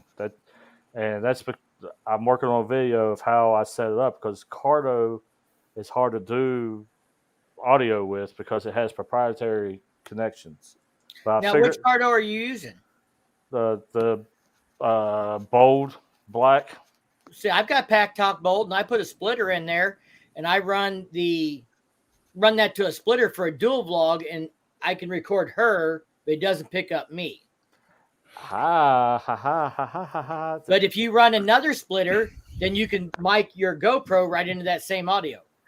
Yeah, you got to run two splitters. And then add a splitter to the splitter.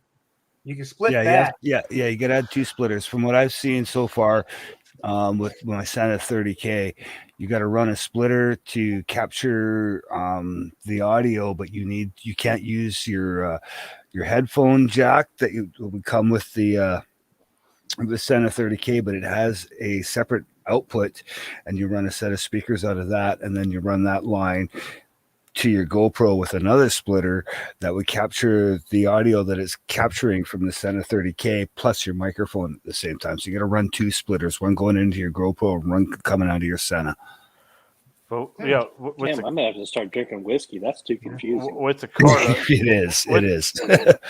And the other option is you take one of your speakers and you move it closer to your microphone. To your mic. Right? That's what I do. The shit.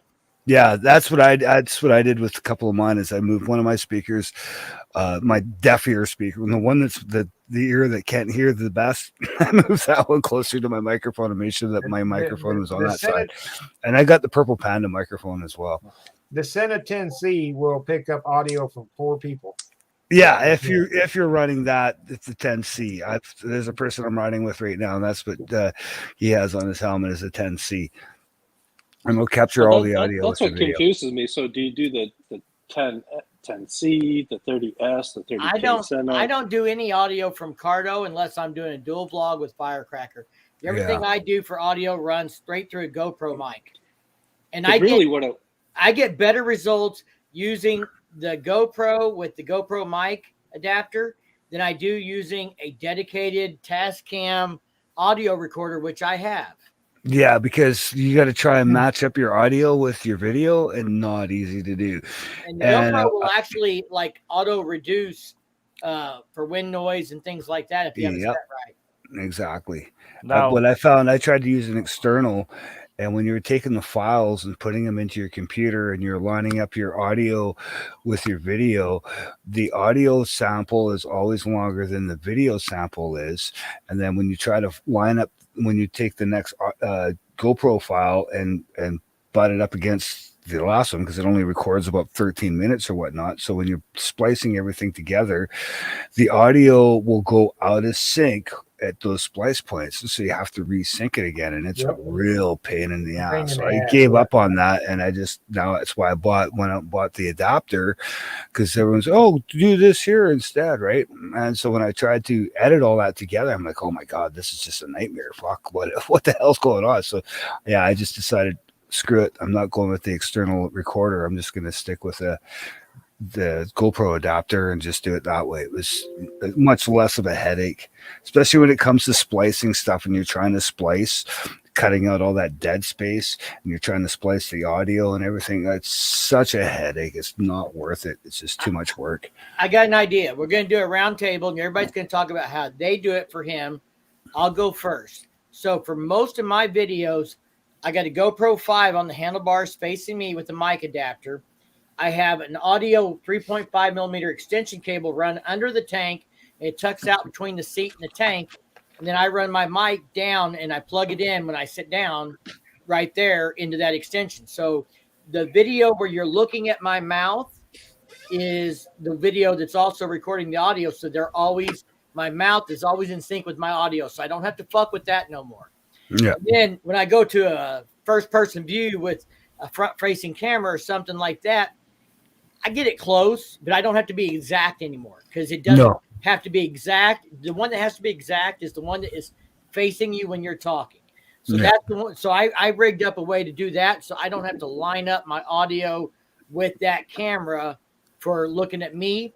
And then when I do a dual vlog, I take the Cardo and I split the audio out and I run it to a Tascam so I can record Firecracker and I can splice her in, and that comes from the Cardo.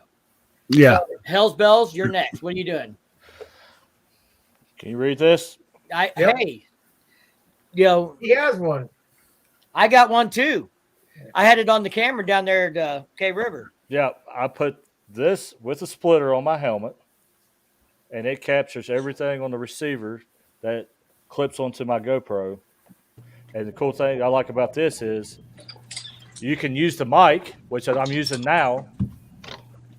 You can use it off the bike, on the bike. It's really good with wind noise. It don't matter.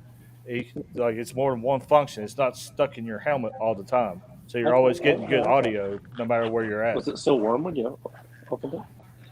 Okay. Now, so when you're riding, do you put that inside your helmet or is it on your collar? No, it clips on the side of my helmet. And I have a splitter. Still on the light. Oh, yeah. Hooks in. Okay. It hooks in. It picks up everything that we're doing. I'll be nice. All right. So, hey, Drew, I just got mine for free. Lucky bastard. on my handlebar.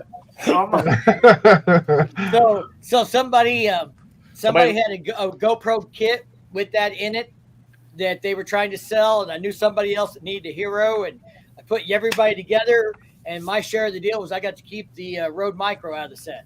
Well, the trick to this is plugging it up and changing your settings on your Rode. Yeah. Once you get the settings right, I mean, it's to the point that actually we got two of these, and I'll put, when she rides by herself, I'll put it on her in case if we get too separated, because this thing picks up way farther than the Cardos does. Mm-hmm. Do you know the new Go's have dual receivers or dual transmitters to one receiver? Mm-hmm. They just came out with those, so you and her can both have one and one receiver.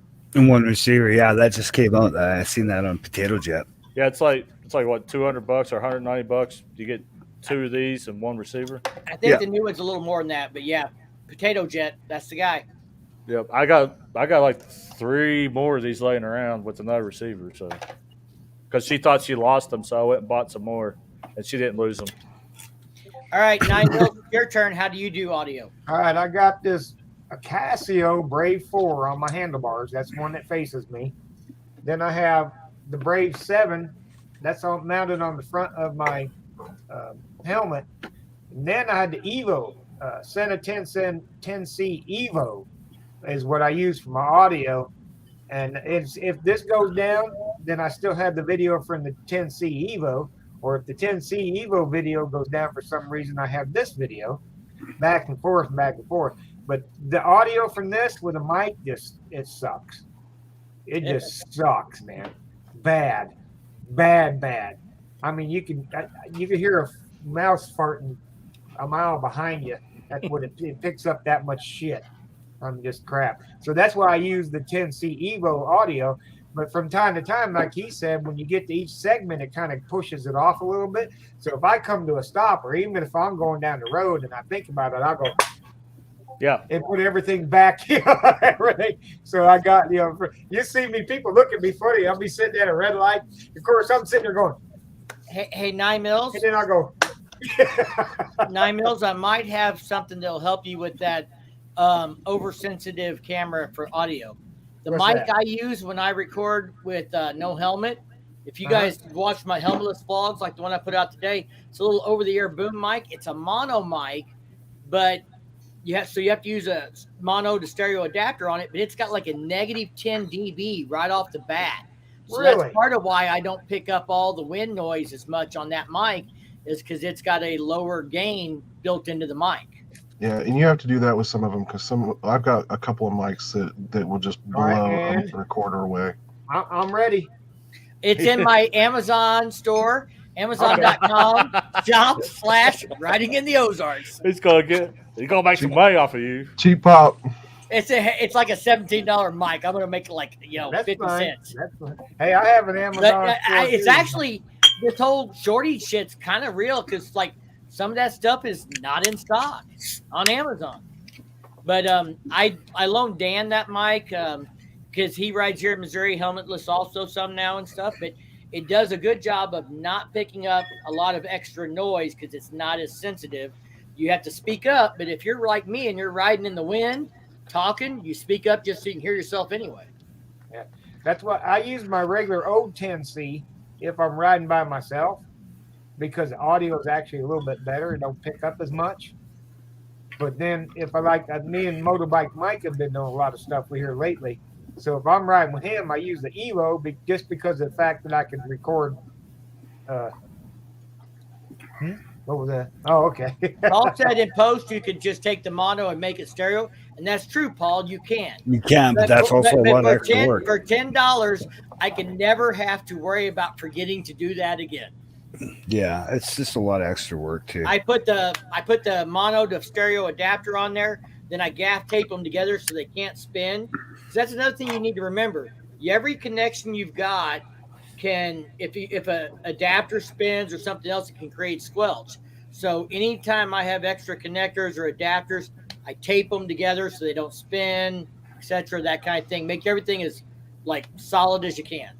I will also say as an alternative to that, if it's a connection that you will, if it's a connection you absolutely won't break loose, get heat shrink with the adhesive. Heat shrink that thing, and it's not only won't come loose, but it's also waterproof. Huh. So what do you got, Hells? Boy, it's technical night here, man. Right there. We ride West Virginia. He's from where I'm at. You haven't checked out his channel. Brand new guy. Go check him out. Is that how it is on YouTube? Yeah. Yep. Somebody's keyboard's loud, man. You got one of them clickety keyboards. Well, yeah, it's my dumb life right there. Yeah. It's got that super sensitive mic. I have to give 2 thank yous to this guy down here in the corner. He broke 400 for me by subscribing. So it's weird. I thought I was subscribed to you. I've watched your videos. So I don't know why. And then I have to thank this guy next to me that brought the people to get me over 400. Well, he now has 3 subscribers. Yeah, I got number 2.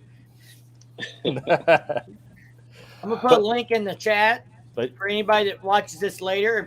For the 2 people that are still tuned in at an hour plus into the stream. So thank you guys for hanging out with us.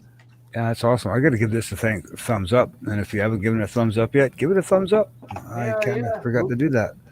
But there's We Ride. And if you give it a thumbs down, you're an idiot. Hey, there's always one. Here's the deal. Yeah. YouTube doesn't know the difference between thumbs up and thumbs down. No, it's all interaction. Just give it a thumbs one way or the other. Yeah. But yeah, he's another one. I'll talk about new people from my state that's getting into it. He's one of them. Go see him. He does. He's done some good videos starting out already. Great guy. So that's why it's like, we gotta shout this guy out because he's definitely a small channel mafia guy. Yeah, Paul says he's a motovlog bot. I seen what you did for Firecracker, Paul. Yeah, he helped her out with stickers, and Paul's man, he's a good dude. Just all there is to it. Clear time. Oh, no, man. Okay. All right, so I got to show you what I'm doing because I am technically challenged. Is that a polite way of saying it? But what I have found is a lot of times I can get as good or better quality off my iPhone 11 than I do my GoPro. And A lot of people. since I kind of got with the whole COVID thing and got pushed into doing videos as part of my job, even though I have a face for radio, not TV. Yeah, you're like me then. For $7.99, you can order this little lightning plug to TRSS adapter off Amazon. And then you can get your little Movo mic. I like Movo. And so what I do is I plug them in. Is that for an iPhone or an Android? This is for That's the a particular iPhone. iPhone, but they Okay. make them for Android. Okay. Yep. Mind And you, my then charging I can- port's not the greatest. I can set up my, I got this right, Well, you look at that. There you iPhone go. this Yeah. way. And this little baby will pick up within about 5 feet, crystal clear voice. I can put it in my Cyril 3D holder on the bike. I get no wind noise, crystal clear audio that's right to my video, and I don't have to worry about syncing anything. Yeah, I that's got good for things- live streaming too. If you're on your bike, That's and you what got I'm good looking data. at after K River. I did live stream down there, and I flipped the camera over to film the crowd, and they would come up and yell, and the mic's on my side of the phone, and you could barely hear them, and you could hear me great. So Well, that's good because you don't want it peaking and them yelling, go, "Rah!" Right? No, but you know, when the owner of the cat house comes up and gives you a shout out in the middle of your video, Yeah. you want that to come And you- across. Yeah, Yeah. and you can barely hear him too, isn't that? Yeah. Ooh. Yeah, Yeah, can't you so- rotate that? Yeah, there you go. So you just quickly You can rotate it and then rotate rotate it back. Yeah. Right. So I'm gonna work on a lightning to mic adapter that'll work with the iPhone for when I'm doing live streams. Well, and the doesn't best Rode part is Rode I've got has a double-sided mic now? Yeah. I've seen that Rode has a double-sided mic, so it's got a capsule facing forward and a capsule facing back, so you can talk into it and hear yourself. When anybody comes up, the other capsule captures that audio at the same time. Yeah, those Rode mics are they're like crystal clear. It's crazy how much background noise it cuts out. Oh yeah, it cuts out a lot. Yeah. Here, Well, I'm gonna and the try best not part to. is- I'm not trying not to screw anybody with the noise. You guys see this thing? Yeah. I just got this week. This is the first time I've used it, and you know, That's a It USB mic. it's a USB mic, but it has Yeah, sounds four. good. It has 4 audio patterns. So Oh yeah, I can turn it like sideways and yeah. set it where it's for an interview when you're doing like an interview with somebody, Yeah. and you're across from each other. It's got 4 different audio pickup patterns and stuff, and it's like $100. But I'm working on. I figure we're gonna be doing more live streams and things through the winter, so that was the next investment in the studio. Yeah, those the are good best to part have. about this setup is I can put it in my gimbal. It will stay balanced. Mm, Right, that's what I So want I from can my actually- DJI Osmo. Yeah, I Yeah, love that. and the whole thing between the mobile mic, the adapter, $30, and it's crystal clear. So that's why I asked the question. I'm kind of debating. Well, do I really need to go to the next level and get all the? Here's the these thing: if adapters it's and- working for you, then it's working for you. There's no perfect answer. There's no right answer. Exactly. So you want me to tell my testicle story now?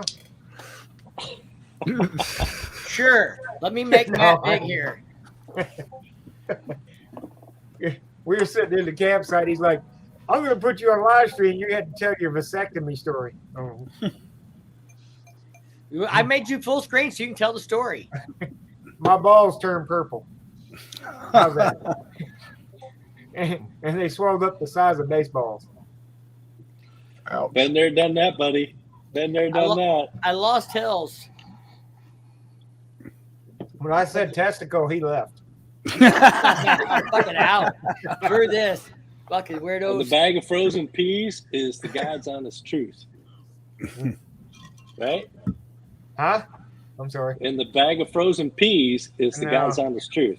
Well, the mistake I made was with number one. I was telling him, I said, first off, here you are sitting in the stirrups with your stuff right at facing the door, where everybody walking in the door can see right down the hallway.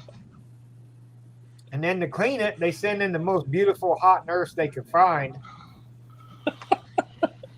to clean the area. Only she doesn't really clean the area. She cleans the thing that's attached to the area more than the area, and nice warm soapy water and all that shit. And it was, I was drunk. I was drunk when I was telling the story, but yeah, I went home after it all to make sure he didn't clip the wrong thing, and that was a mistake. 9 Mills, when we get together, buddy, we're going to compare stories from the OR because I got a couple real good doozies that we're going to laugh our asses off. Okay, good. Guys, I'm going to go get a refill. Please carry on the stream and tell more stories about testicles while I'm gone. I thought we were talking about our mic setups and our camera There you go. setups. Well, where'd that come from? 9 Mills changed the subject. No, I went to the bathroom, and for some reason, while I was going to the bathroom, it reminded me, he said he wanted me to do a live stream talking about my balls. Oh, Lord. No, I didn't have blue balls. I had black balls, purple balls, you name it. So here's one you get a kick out of. 9 Mills, you can relate to this. So I go in, I'm laying on the gurney, right? I'm in the OR. They got to prep you. I swear to God, they find two of the youngest, cutest gals to work in the OR they can find, right? Yeah. I'm teasing them because the kids gave me a mask because you have to wear a mask. Mine's a Harley mask, right? She asked me something about what do I ride? 4.5 hours later, I wake up in the post-op, and apparently I blurted out, well, I ride an electric glide. Well, the nurses that were in the post-op were not the nurses in the OR. And they're like, what in the hell are you talking about? Well, that was the last thing I remember is being asked what I ride. In the meantime, I'm shaved from my armpits to my knees. I don't remember any of that. Which, once that anesthesia kicks in, yep. Whatever they give you for anesthesia is some really good stuff. You want a good night's sleep? I'm telling you. I don't know what it is, but damn, that's some good stuff. Here's a funny one. When they found out all the cancer stuff, before that they found the possible blockage, the artery blockage, and so they're prepping me. I'm in a room. They said we're gonna prep you to do the stents. They're gonna put 2 stents in, and so I'm sitting there. My daughter-in-law is in the room with me. So the nurse walks in, so I'm gonna have to prep you all this stuff and everything. I'm not thinking, right?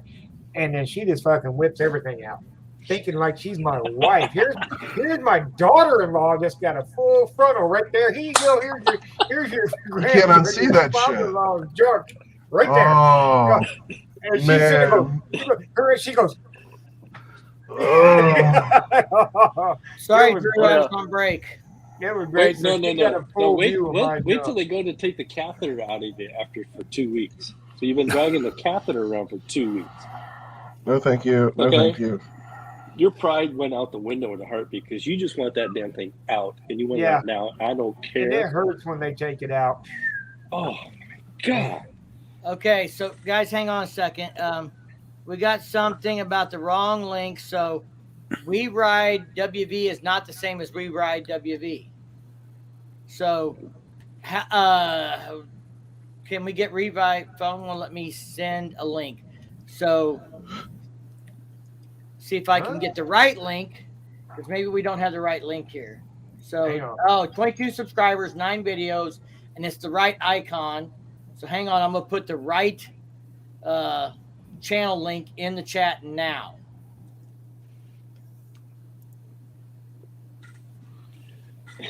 My bad. I take full responsibility for fucking shit up. Sometimes shit gets fucked up. Trying to do a good deed. So, Drew, you're back in. Sorry you were in the timeout, but I was gone to get a drink when you popped back up. Oh, well, there is 2 I Ride WVs. Okay. I'm with him.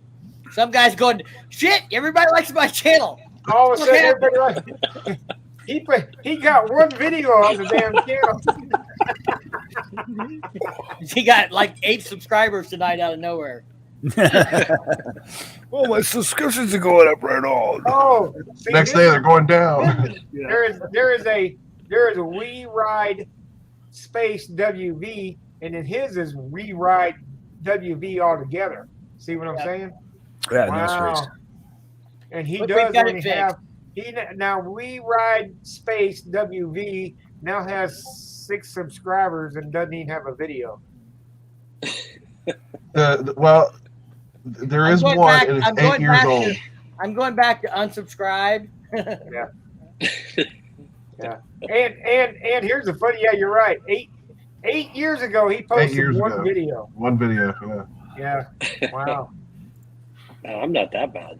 So Wow. we've got a question here from Rick Turner. Recommendations for starting a writing YouTube channel. We'll let everybody do a go around on this Q&A. My recommendation is do it because you want to have fun with it, not because you think you're going to be a star or make money. That's a recommendation from me first. 9 mils. And I back that one 100%. Yeah. 9 mils go. What's your recommendation? Same thing. Yeah. Do it because you enjoy it. Not because you want to be. You think you're going to be overnight famous or anything like that. It ain't going to likely not going to happen. And just do it because you like it. That's it. You're right. I would agree. I would agree. I look back and I could have tried to make a bunch of videos, but I didn't have much time. I lost so much writing time. I just wanted to enjoy what writing time I could have. And so I wasn't worried about capturing footage and making videos. And if you're going to do the YouTube thing, do it because you want to do it. Don't make your rides about capturing footage and having something to put on YouTube. That's just my perspective. But yeah. If it evolves into more than that, like Shade Tree has or Her Two Wheels or something, then go for it if you want to. But other than that, I do it for fun. Yeah, if it's work, it's not fun. Be yourself. Don't take advice from me. So, I mean, he might be looking for like advice on editing software, audio, or anything else. But I think the most important thing, everybody needs to go into this understanding that everybody's results are going to be different. And, I didn't go into this thinking I was going to make videos on trending news topics for motorcycle content, but I ended up making them because of something I was passionate about when the helmet law changed here in Missouri. And it was news and people were getting it wrong. And I made a video about it. And then people were like, oh, I like the way you do it. I'd rather watch you give the news than the fucking dickheads that are feeding me one side of the story. And, I started watching in the same era. So I'm one of those guys. And so then I started covering other stuff about rallies and trying to be, I have my own opinion, but when I tried to report on things, I tried to be objective and be fair. And people were like, I really like the way you do this. So then I did more of it because people liked it and I enjoyed talking about it, But that's the thing. You can go into this saying, I'm going to make one thing and end up making something else. It can evolve. Don't pigeonhole yourself and say, I'm going to make travel vlogs or I'm going to do bike reviews or who's eating a fucking candy bar on here? It's not me.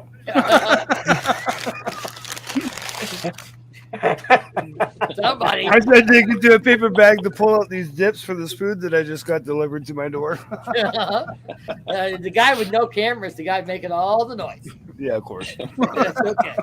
But I mean, that's kind of the advice is just get on, make content, see where it goes, have fun with it, and go from there. That's basically the same thing I was going to say. I've been doing this for 4 years. I've been on 2 different bikes. My first bike was a 250. And basically I just started recording, but you have to be an artistic person. You got to have some sort of artistic background, drama, music, whatever it may be, for you to be different, be yourself, and not be someone else. And it's hard. There's a lot of work put into this. You got to go out and film. That's the first part. That's the funnest part, is going out and filming it. Then you got to come home and you have to edit that stuff, and you got to make it so it's captivating, right? And Hey, Chris, doing whatever you got to do, edits and cuts and slits and whatever, music, but you have to be captivating, and you have to and you have to have great audio. Doesn't matter how bad your video is, your audio has to be 100%. And that's the key to being kind of successful and being a moto vlogger. There's a whole lot of work to it, but your audio has to be number one. And that's all I can say. I've seen so many great videos, and you guys are coming up, and like, I can deal with the bad video, but the audio, if it's really bad, it's really hard. And it's not just me, it's everybody else. Your audio has to be number one. And that's the most thing you have to focus on, is have the best audio that you can have. Doesn't matter about your video. People will watch a shittiest fucking video, but if you got number one audio, they'll watch the whole thing. So that's the biggest key that I can say. But be yourself. Don't try to emulate someone else. Never try to be somebody else. Just be yourself and have fun with it, because it is a lot of work and you're going to spend a lot of money doing it. But do it. If you want to do it and you're passionate and willing to do it, go ahead and do it. But like I said, man, you have to think about all these things that make it all happen. So yeah, your audio is the key number one thing out of everything, is what I think. All right, Travis, you give your answer, and then Drew, and then we're going to talk about Paul's number 4 and how do you overcome that. Unfortunately, Road Rash over here took a lot of what I was going to say. But yeah, being authentic, audio is all. You're right, is always number one. And don't think you got to go out and buy the latest, greatest piece of equipment. You don't. I'm a tech junkie, and so I buy almost the newest stuff. But yeah, don't think you got to buy the latest and greatest. Visuals are always helpful in your videos as much as you can. So you don't want to have if you got a big windshield, you don't want nothing but the windshield. People want to see what's going on around you. But yeah, being authentic, definitely having the audio thing sorted out, and like I said, have fun with it, because it's, I did this I started out doing this just for, just capturing for my rides, because there were interesting things I would see and do, and I was like, well, let me do something fun with it. And that's how I started doing YouTube. I just took some old video that I had on a GoPro Hero Plus and voiced over on it. But yeah, just have fun with it. Definitely, if you're going to get serious about it, learn the editing software. Whatever editing software you're going to use, learn all the tips and tricks you can. There are a lot of good YouTube videos for different software. A lot of guys use Adobe. I happen to be one of the weird ones. I'm using HitFilm Express, which is a free software. So anybody that ever asks, I try to promote that. But yeah, learning your software, being authentic, audio is key, and try to get the best visuals that you can as far as the view of your rides. All right, Drew, what's your recommendation for doing YouTube? We're not hearing you, Drew. Can you turn your mic on? Audio is king, right? I told you. I did not mute you, Drew. Promise. It doesn't show you muted, but we can't hear you. Can you hear me now? There you I go. can hear you now. Hang on. Mr. Verizon. Hang on. Join the Discord also. While he's getting his audio set up, Can you hear me? we can hear you. All right. I had to switch mics because this one went dead. Always make sure your batteries are charged. Recommendation from Drew. Always have extra batteries. Yeah. It's a very good tip, actually. Can you still hear me? Yes. Okay. My thing was, like, you guys talking, I'm not artistic. I was always one of those guys that just rode a crap ton of miles. And we decided to start filming that way family and friends can see what we're doing. The more I got into it, the more I started learning. So the big thing is learn your craft and have a vision of what you're trying to put out. Like whether it's a ride or the way you feel or something, have a vision. Road Rash, your keyboard. Wow. That's not me, man. That's not Wow, me. we That's can hear you Travis. Who's typing big typing? time. That's Travis with the loud keyboard. I'm It's not eating. you. You're busy eating. It can't be me. I'm muted. I turned my volume down. Okay. Can't hear Somebody's me, got right? one of them really clicky keyboards, Really, man. yeah, I'm I'm telling you, not that thing typing or nothing, man. I'm blowing. stuffing pizza. You All still right, hear me? Drew, go on. All right. So, yeah, it's him. Yep. That's not me. Who is But- that? It's gonna be Travis. I'm on an iPad. I'm just sitting in the garage. I'm Hands up. Hands up. Oh, Travis. I know why. Because I'm not Hey, mute using your this mic. microphone. Yeah. Mute the wrong microphone. Yeah, all right, here we go. There you go. Now, you Now I'm on type the right away, mic. Travis. Travis, you type away. Drew, you talk. Okay. My thing is have a vision when you're doing this. Like what you try, what's the story you're trying to tell people? Whether it's the ride you enjoy, or just don't go out there and start making videos of nothing, because you won't see like anything that's happening, or you won't see the people enjoying it. Just like Road Rash was talking about audio. Well, not just audio, but actually have a topic that you're talking about. Where you don't ramble, blah blah blah, and blah blah blah. Just actually have something set out. That took us a long time to figure that out. To actually have a plan, because our videos would suck because we were like, okay, what are we going to do with it now? Because we didn't have a vision of what we were trying to portray about our trip. Don't go out there and spend a bunch of money. All right, because this hobby will get expensive quick on Real you. quick.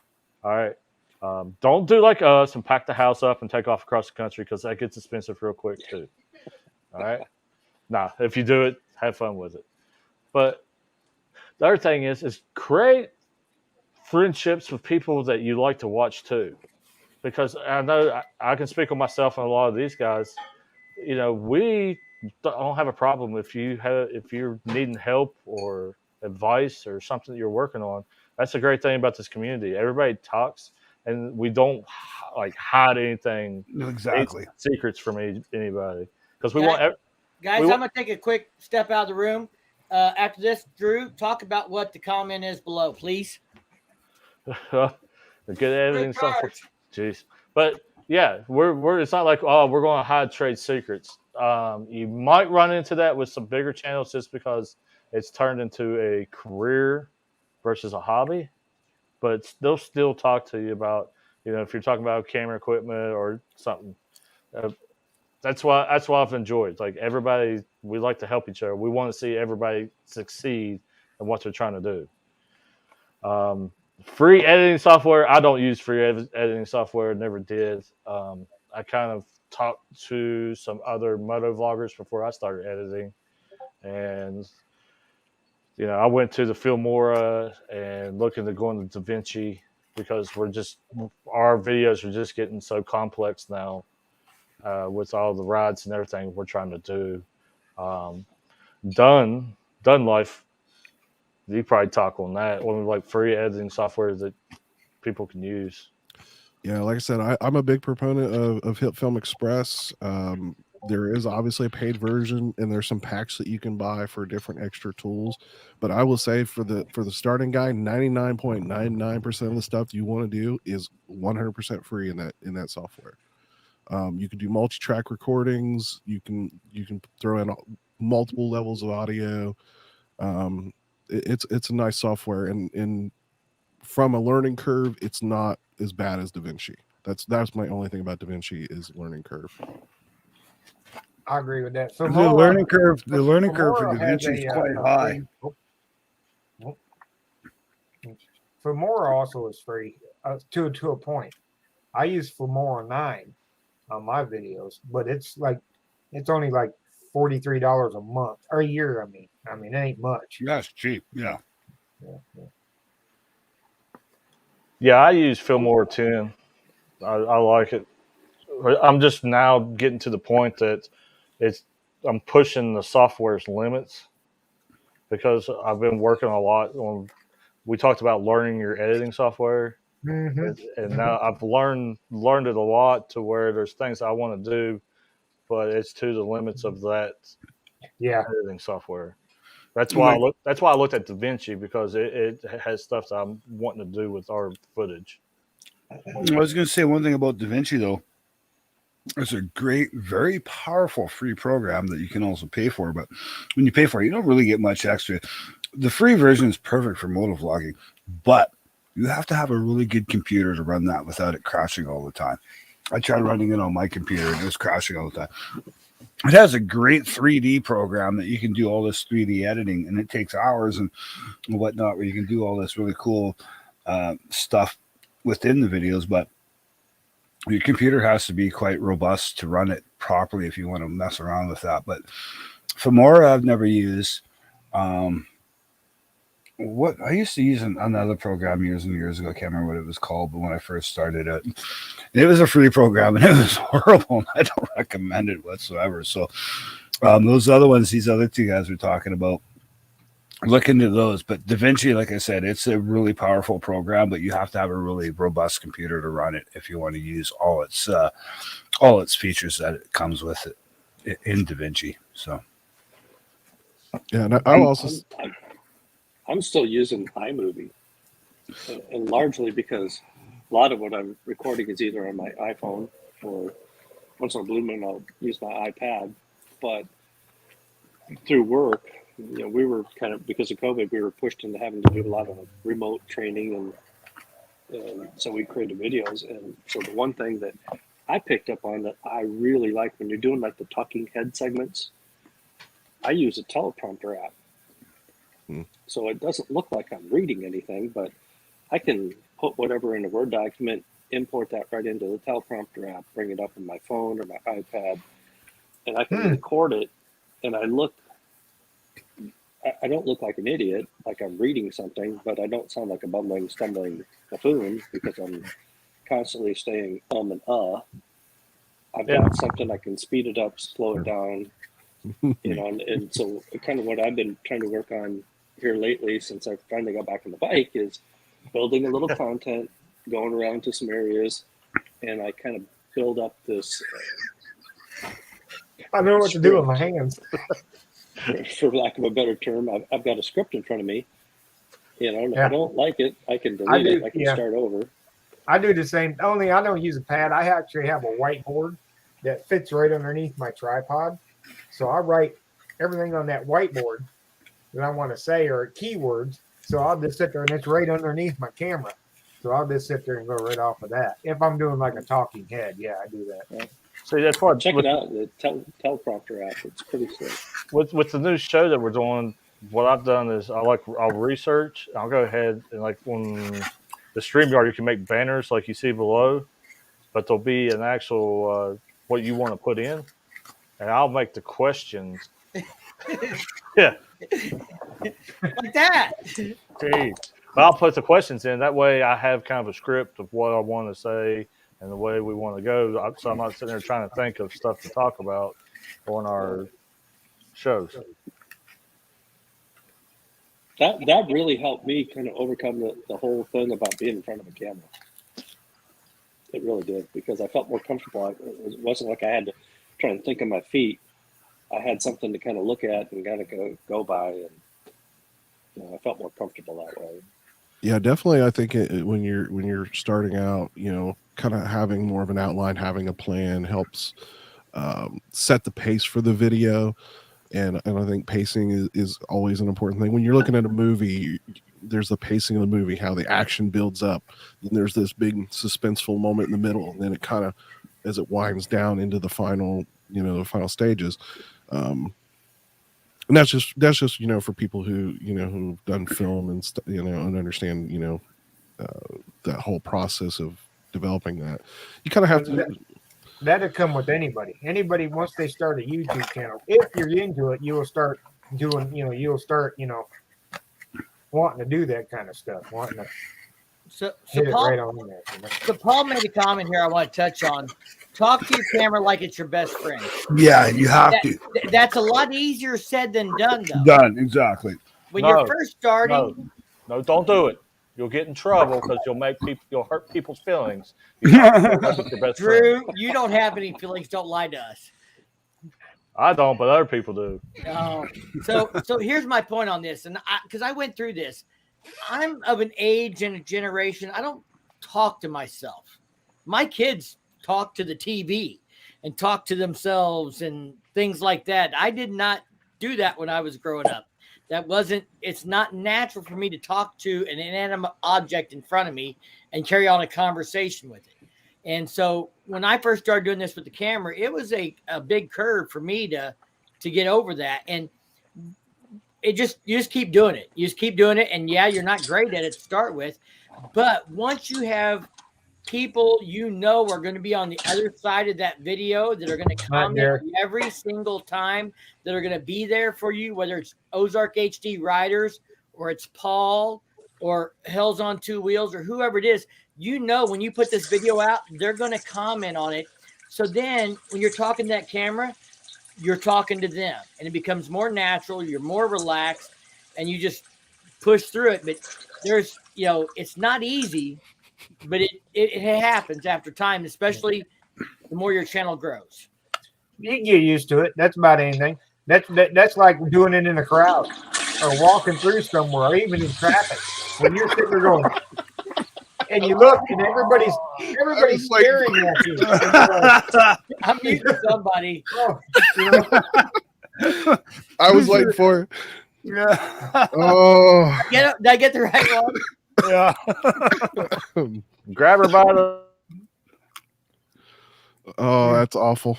Oh, yeah, that's a good mic. Yeah, you need to give tips on beards. Like, I'm trying to grow your beard out. I need to do tips on beards. Yeah. You know what I'm actually going to do a video on? It has to do with beards, though.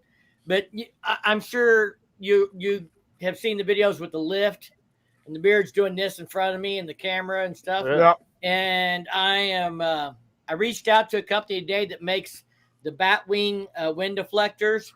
I'm going to put those on and see how much difference they make.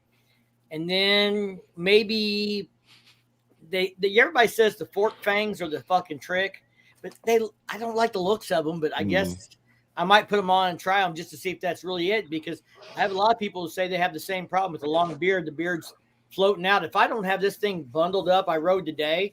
If I don't put at least 2 rubber bands in it, when I ride, it is all right here. Yeah, see, mine's just getting long enough now that it'll come up to like right with my nose. So tip number 1, don't put beard oil in your beard the day you're going to ride. Yeah. You'll have splotches all over your glasses. And back road I have the same problem with I don't my know hair. if you like me, but I used to be a truck driver. So I used to talk to myself all the time. Matter of fact, they call it truck driver Tourette's. I work in transportation. I know exactly what you're talking that's about. What I'm reading Back Road Traveler. He talks to himself all the time. I'm like, yeah, I'm constantly, when I used to drive truck, I was always talking to people that I knew couldn't hear me.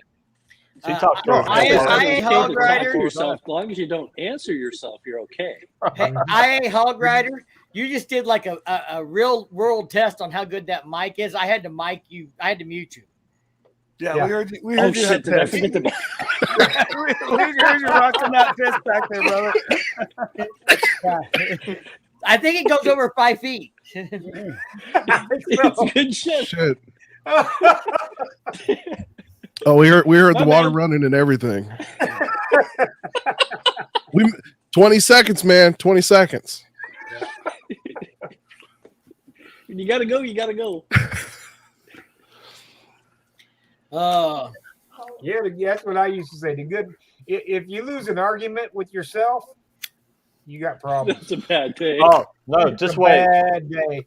Wait. We got our audio coming up. She talks to herself, and I'm like, "What?" She's like, "Oh, never mind. I'm just having a conversation." So you get to hear her talk to herself. Yeah. Okay. Is it easier to talk to yourself than it is to talk to yourself in public? There's a guy at work. That's one I struggle with. Yeah, no, there's a guy at work. When he's on the machine doing his job, he's constantly talking to himself, and I'm like, holy shit, dude! What do you think? It's basically thinking out loud is what he's doing. He's just, Hey, but talking to yourself out in public on camera, yeah, that's I struggle hard. with that. I struggle really with that do. myself too. I'll be at the Whiskey store. helps. Whiskey helps. I bet it I'll does. be at the store. And I'll be at the store and I'll be grabbing something like, what the fuck? And I look around and everybody's looking at me. Yeah. Oh, shit. Did I say that out loud? Hey, so I got, for you Instagrammers, how many guys on here know who Bert the Biker Dog is? All right, Drew knows him. Bert the Biker Dog, he's a Missouri resident, and I'm going to throw a link to his brand new YouTube channel out there. He's only got 9 videos and 35 subscribers. So I think he ought to be somebody you get on the Small Channel Mafia. Bird the Biker Dog? Bert the Biker Dog. Bert is a cool dog. Bert came to the Freedom Rally and hung out and watched titties. And his driver of the motorcycle he rides on, I don't know what term you want to use for that, but he is security at the Ice Hole where we do our YouTube meetup at Bike Fest. So you can find Bert at the Ice Hole a lot if you go to Lake of the Ozarks, and he travels. And Bert is the real deal. So go check out Bert the Biker Dog. I'm sorry. Hang on. What? Somebody's playing the video already. No, that was my sister just went live at a Brooks and Dunn concert. And okay. Well, Brooks and Dunn. They're still touring. Yep. Concerts are happening again. Jeez. Travis Trent was with them too. She was watching Travis Trent too. Wow. I haven't seen either one of those in a long time. What? He said concerts are still playing. I said, Yeah.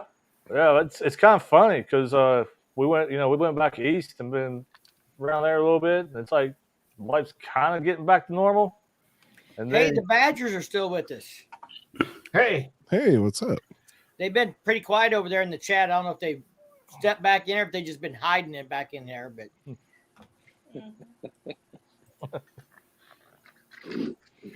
but yeah, you come out here and everybody thinks the world's still falling apart out here in the West.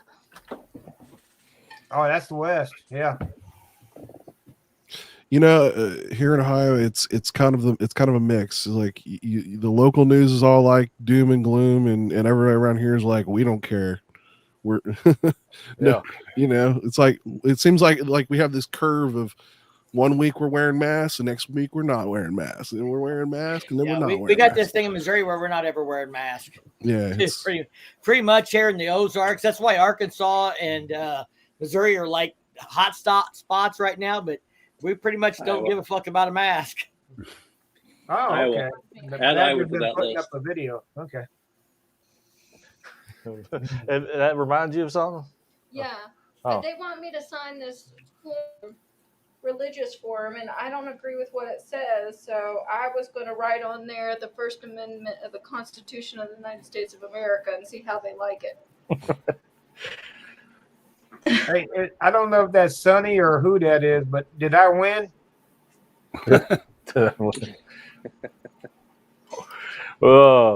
Yeah, she's like all like, yeah. We won't get into it right now. We don't want to get banned.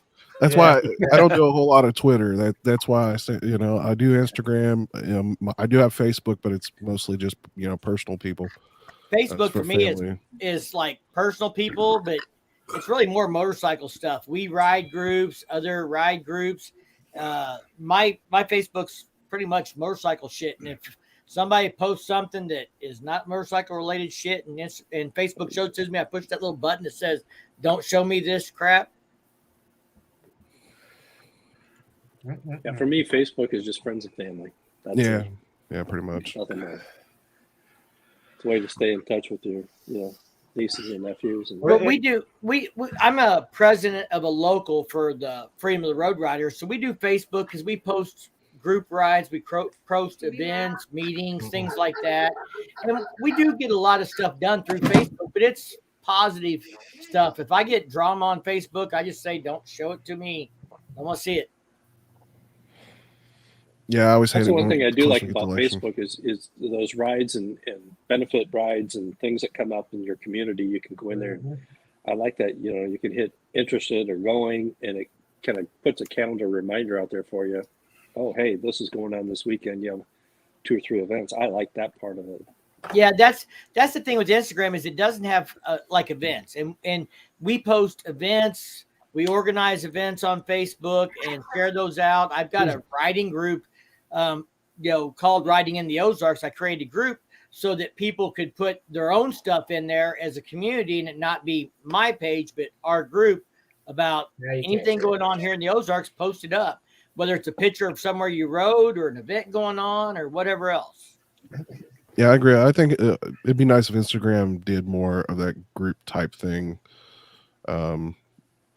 just from a community standpoint. But yeah, I have my personal page on Instagram, and I have a 9 Mills account. But the reason I have the 9 Mills up is I keep up with the chapter that I'm in, and I also keep up with a page called Harley Riders of Central Texas, and they do a lot of rides, and that's the reason I have that. And I post. That's all I post is my videos on there.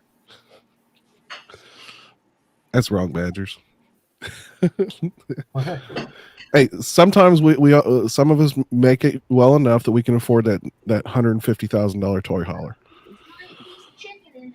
You'll live the good life. Some of us just sleep in truck stop parking lots. I mean, I hear you, Sonny. I hear you right there, buddy. Hang on, I'll be right back. I've got children home. Yeah, I mean that's the way we are. We just sleep wherever. If you follow our Instagram or anything, we just sleep wherever because that's part of the adventure for us. Mm-hmm. You know? That is part of the adventure. I had that adventure with my buddy Robbie over on Vancouver Island. We rode out to a place called Port Renfrew, and this is a small little coastal town, like a very small little coastal town, nothing like you guys have in the States. And after fucking 9 p.m. everything's closed down. Like, just shut the fuck down. Like, you can't buy beer, cigarettes, gas. You can't get anything, right? And you're off the grid. There's zero cell phone service, and if you're using your cell phone as a GPS, well, good luck having a GPS because you don't have one out there because there's zero cell phone service. And we ended up in a parking lot at a pub that we thought was supposed to be open later, but was closing. But thank God the young kids that were working there said, here's the password for the Wi-Fi so you can contact the outside world. So we were using their Wi-Fi. We ended up sleeping on their fucking picnic tables in the parking lot that night because there was nowhere else to go. We needed to have contact to to people outside of us to let them know that we're safe and we made it to our destination and shit like that. But yeah, you can't even phone a person. And do you think they have a fucking payphone in town? No, there's no payphone in town either. What's a payphone? Yeah, exactly. I think you put quarters in. Yeah, there was one there, but it had nothing hanging on the end of it, so you could use it. But have you guys actually seen a working payphone? If you find a working payphone, have you seen the price on a working payphone these days? The last one I saw was like $4. Wow. It was like $3.75 or something like that. The last one I saw. So it was Jeffrey. I put the link in the stream. If somebody else wants to hop in, I'll just set and moderate for a while. So Badgers or Glide Arkansas, if you guys want to join in, feel free. Rick, what was your friend Jeffrey, right? Your friend, or excuse me, what? Golly, my brain quit working. The guy that had the trailer there, Jeffrey, at the Jeffro. Rick was saying he's buying. That's something similar that he did with the trailer, right? Yeah. So Jeff, if you guys go back and watch a video or two where I announced I was going to be hauling a trailer instead of riding to K River, I showed the inside of an enclosed trailer. That's Jeff's trailer. We hauled Jeff's trailer down and he rode, and then that way we could haul his bike back if it was storming, because he was able to go down earlier than us, so he could get down and beat the rain. But anyway, he's taken a 7x12 and outfitted it where you could put a bike in the front and still have a clean bed in the back. And he doesn't have a shower, but he's got a bed. He's got a little room you could put a small toilet in, that kind of stuff and whatnot. And he did all that out of a 7x12 cargo trailer. I was thinking about either doing that or because you see those, bed campers, you know what I'm talking about, the ones that slide into a truck bed. It's like, man, I've seen those for like $1,000, and you buy like a 16-foot old car hauler trailer for another, $1,200. I'm like, I might make a pretty good toy hauler. All right, timeout. So they're all talking this shit in the fucking chat. So we're just gonna get this out there because we didn't ride the K River. Sonny renamed the channel to Towing in the Ozarks, and then because we all got drunker shit at K River, it became Drinking in the Ozarks. So my channel's been renamed 3 or 4 times in the last week. So for those of you that were not at K River and didn't get the joke, that's what all that's about. Yeah. Sounds like me. That's just some biker shit right there. Yeah, whatever. Here's the deal. I went and I had a good time, so I don't really give a shit what anybody else thinks. Well, that's part of being a biker, right? Because I always rent a bike trailer. Always rent one to do all this stuff. And I'm thinking, why in the hell am I renting a damn trailer every time? So it's probably this week I'll go buy a bike trailer. I'm going to buy one instead of renting them all the time. And closed trailers aren't expensive. So yeah, closed trailers will hurt your gas mileage a lot more. If you're going to do something like what you have with the little U-Haul trailer, I'd look for a little aluminum trailer. Won't hurt your gas mileage. It costs a little more, but they'll save you money on the gas side. Yeah. Oh yeah, I've been looking. I'm pretty sure I just Yeah, because we got an 8x14 enclosed trailer that we take with us everywhere. Because where we move place to place. Yeah, it's got my sticker on it. Oh, it's got your sticker on it. Yep. Yeah. Just like the tank's got the signature on it. So yeah.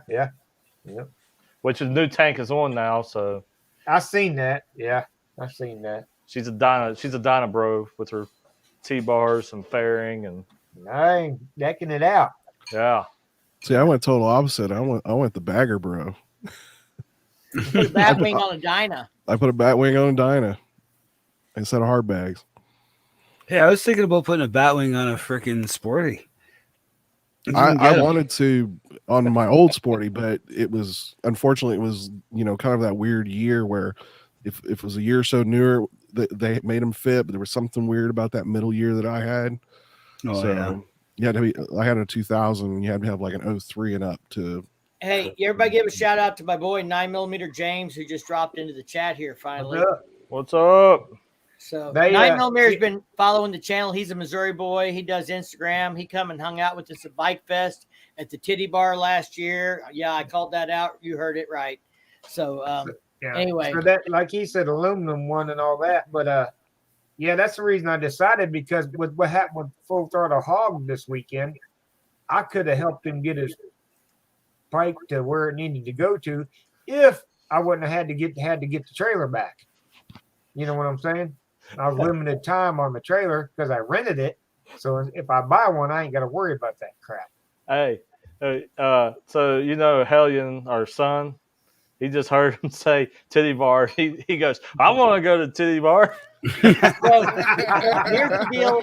here's the deal at Bike Fest. And it didn't happen this year. If you followed the videos I did, the whole club shooting thing, one of the clubs that were involved puts on a bike show at the Titty Bar in the parking lot. And it's a really good bike show, but beer is served in the parking lot. If you want hard liquor, you got to go inside the Titty Bar to get hard liquor. And not this year, but the year before, 9mm James and his wife came up for the meet and greet and hung out with us. And we said, after this, we're going up the street to the Gentleman's Club for the bike show. And sure enough, I go inside to get whiskey and Coke, and he's in there enjoying the air conditioning. So James is a cool dude. He was down at Bikes, Blues, and Barbecue and Bike Fest again this year. He supports a lot of YouTubers and stuff. So he is just an all-around good guy, and I wanted to throw him under the bus about going. This year, he's like, I told him about the bike show was canceled, and he's like, well, fuck, I can't go to the Titty Club if the bike show's canceled, because then I'll just look like every other old perverted old man. So is the see, in my state, it's only full nude if they don't serve alcohol. Is that the way it is out your way? Oh no, we're in Missouri. We don't give a fuck. For straight up. I lived in Memphis for 2 years, and down in Memphis, they'd have this rule, like if a store sold cigarettes, they could sell beer or liquor, but not both. And so what they do is they'd put like a little store in a little strip Like mall that next sold to- beer and cigarettes, and then they'd have a sister store next door that sold liquor and porno magazines. In Missouri, you can walk into a fucking Quick Trip or a 7-Eleven and buy whatever sin you want. We don't care as long as you got cash. There was one place somewhere here in Ohio, and they kind of sort of got in trouble for it. They literally had a hole in the wall, and because they were separate businesses, they bought the liquor. As long as you could bring your, because technically the law doesn't state you can't bring your own liquor, because that is illegal in the state of Ohio. But you can't purchase it from that. Yeah. But here in Texas, if it's fully nude, it has to be what BYOB.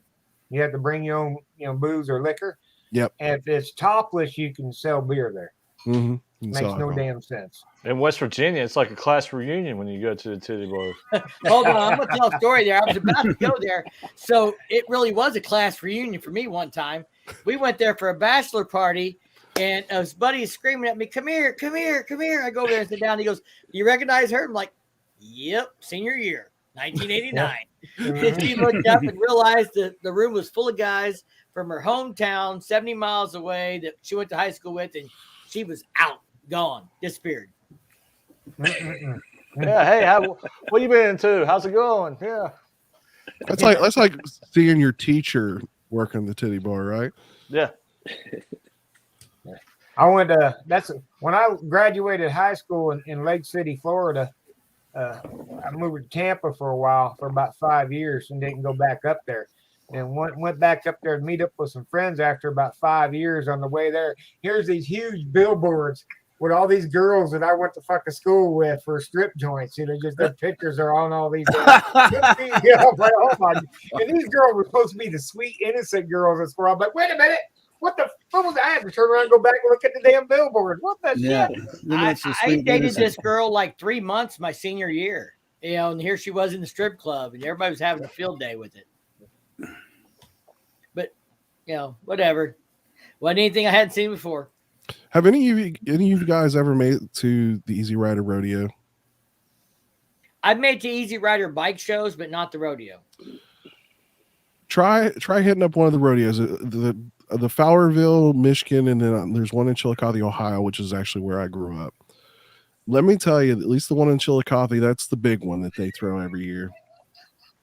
You get the campground pass, in the back, anything goes. They don't care. Literally, the cops, as long as you're not hurting somebody, they don't care.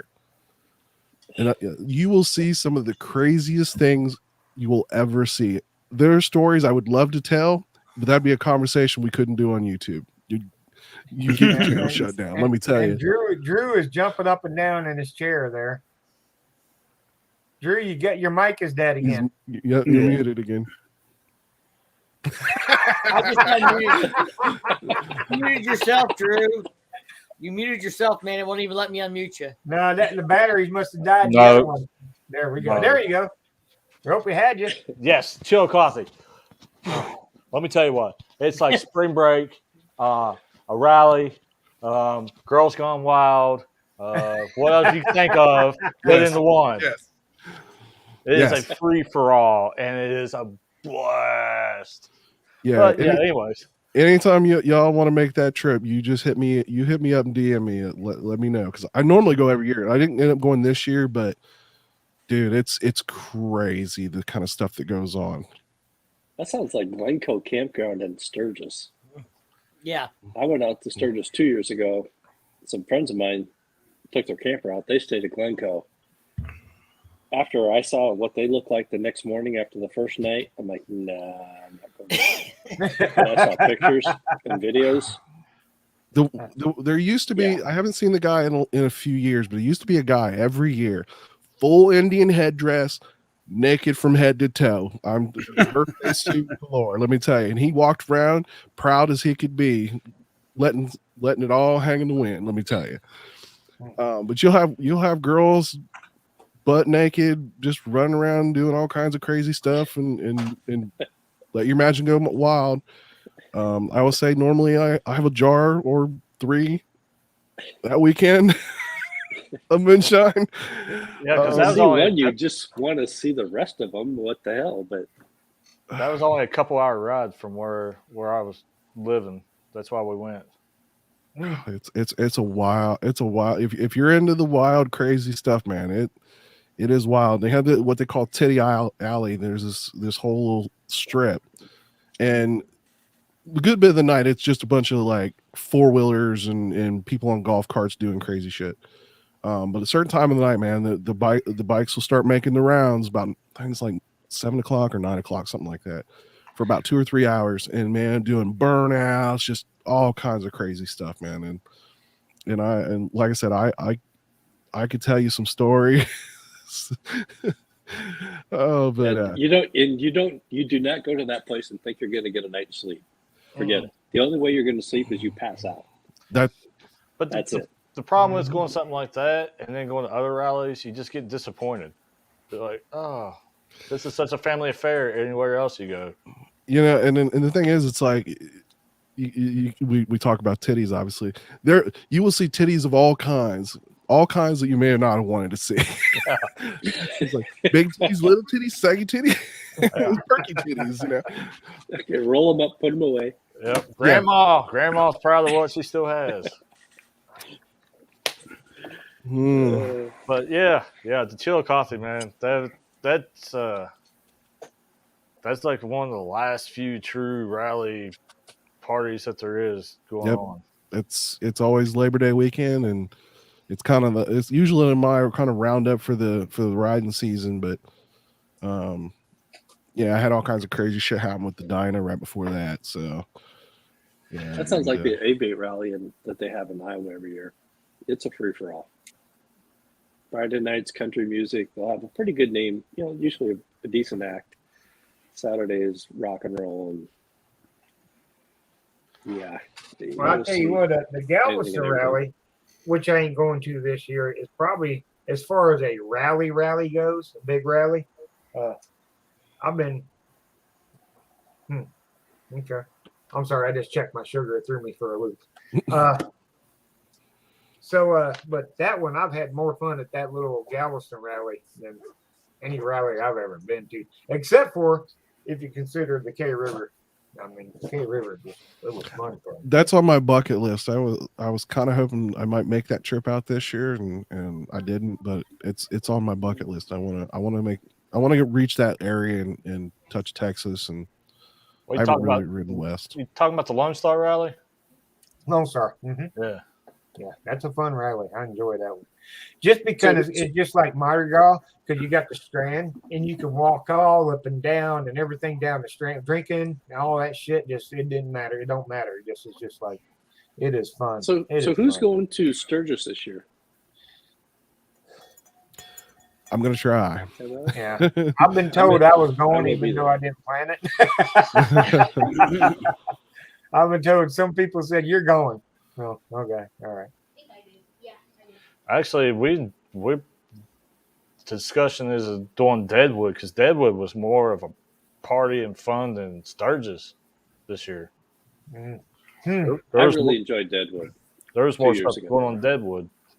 Yeah, I really enjoyed Deadwood. But it's like I told Veteran Biker. He asked me if I'd like to go. And he said, well, there's enough people out there to make sure this happens. He says, but I says, I would rather go with people I know that's been there, kind of thing, and also know my medical situation, kind of thing. Yeah, no, I see you, Drew. That kind of thing, And he said, well, you're going to Sturgis this year. I said, yeah, okay, I'll believe that. I said, all right, whatever. Yeah, I got your back there, buddy. You make it to Sturgis, we got a place to stay. You make it to Sturgis, we'll go to Topless Tuesday. Don't go to No Penny Wednesday, please. No, what's Wednesday? No Panty Wednesday. No, it's big ass Wednesday or big ass Wednesday. What is she doing, Drew? Well, they renamed it then because 2 years ago it was Topless Tuesday and No Panty Wednesday. Yeah, they were calling it like Big Ass Wednesday. Well, I can understand why, because it was big ass titties on Tuesday. That gal turned around too fast. She cleared the bar.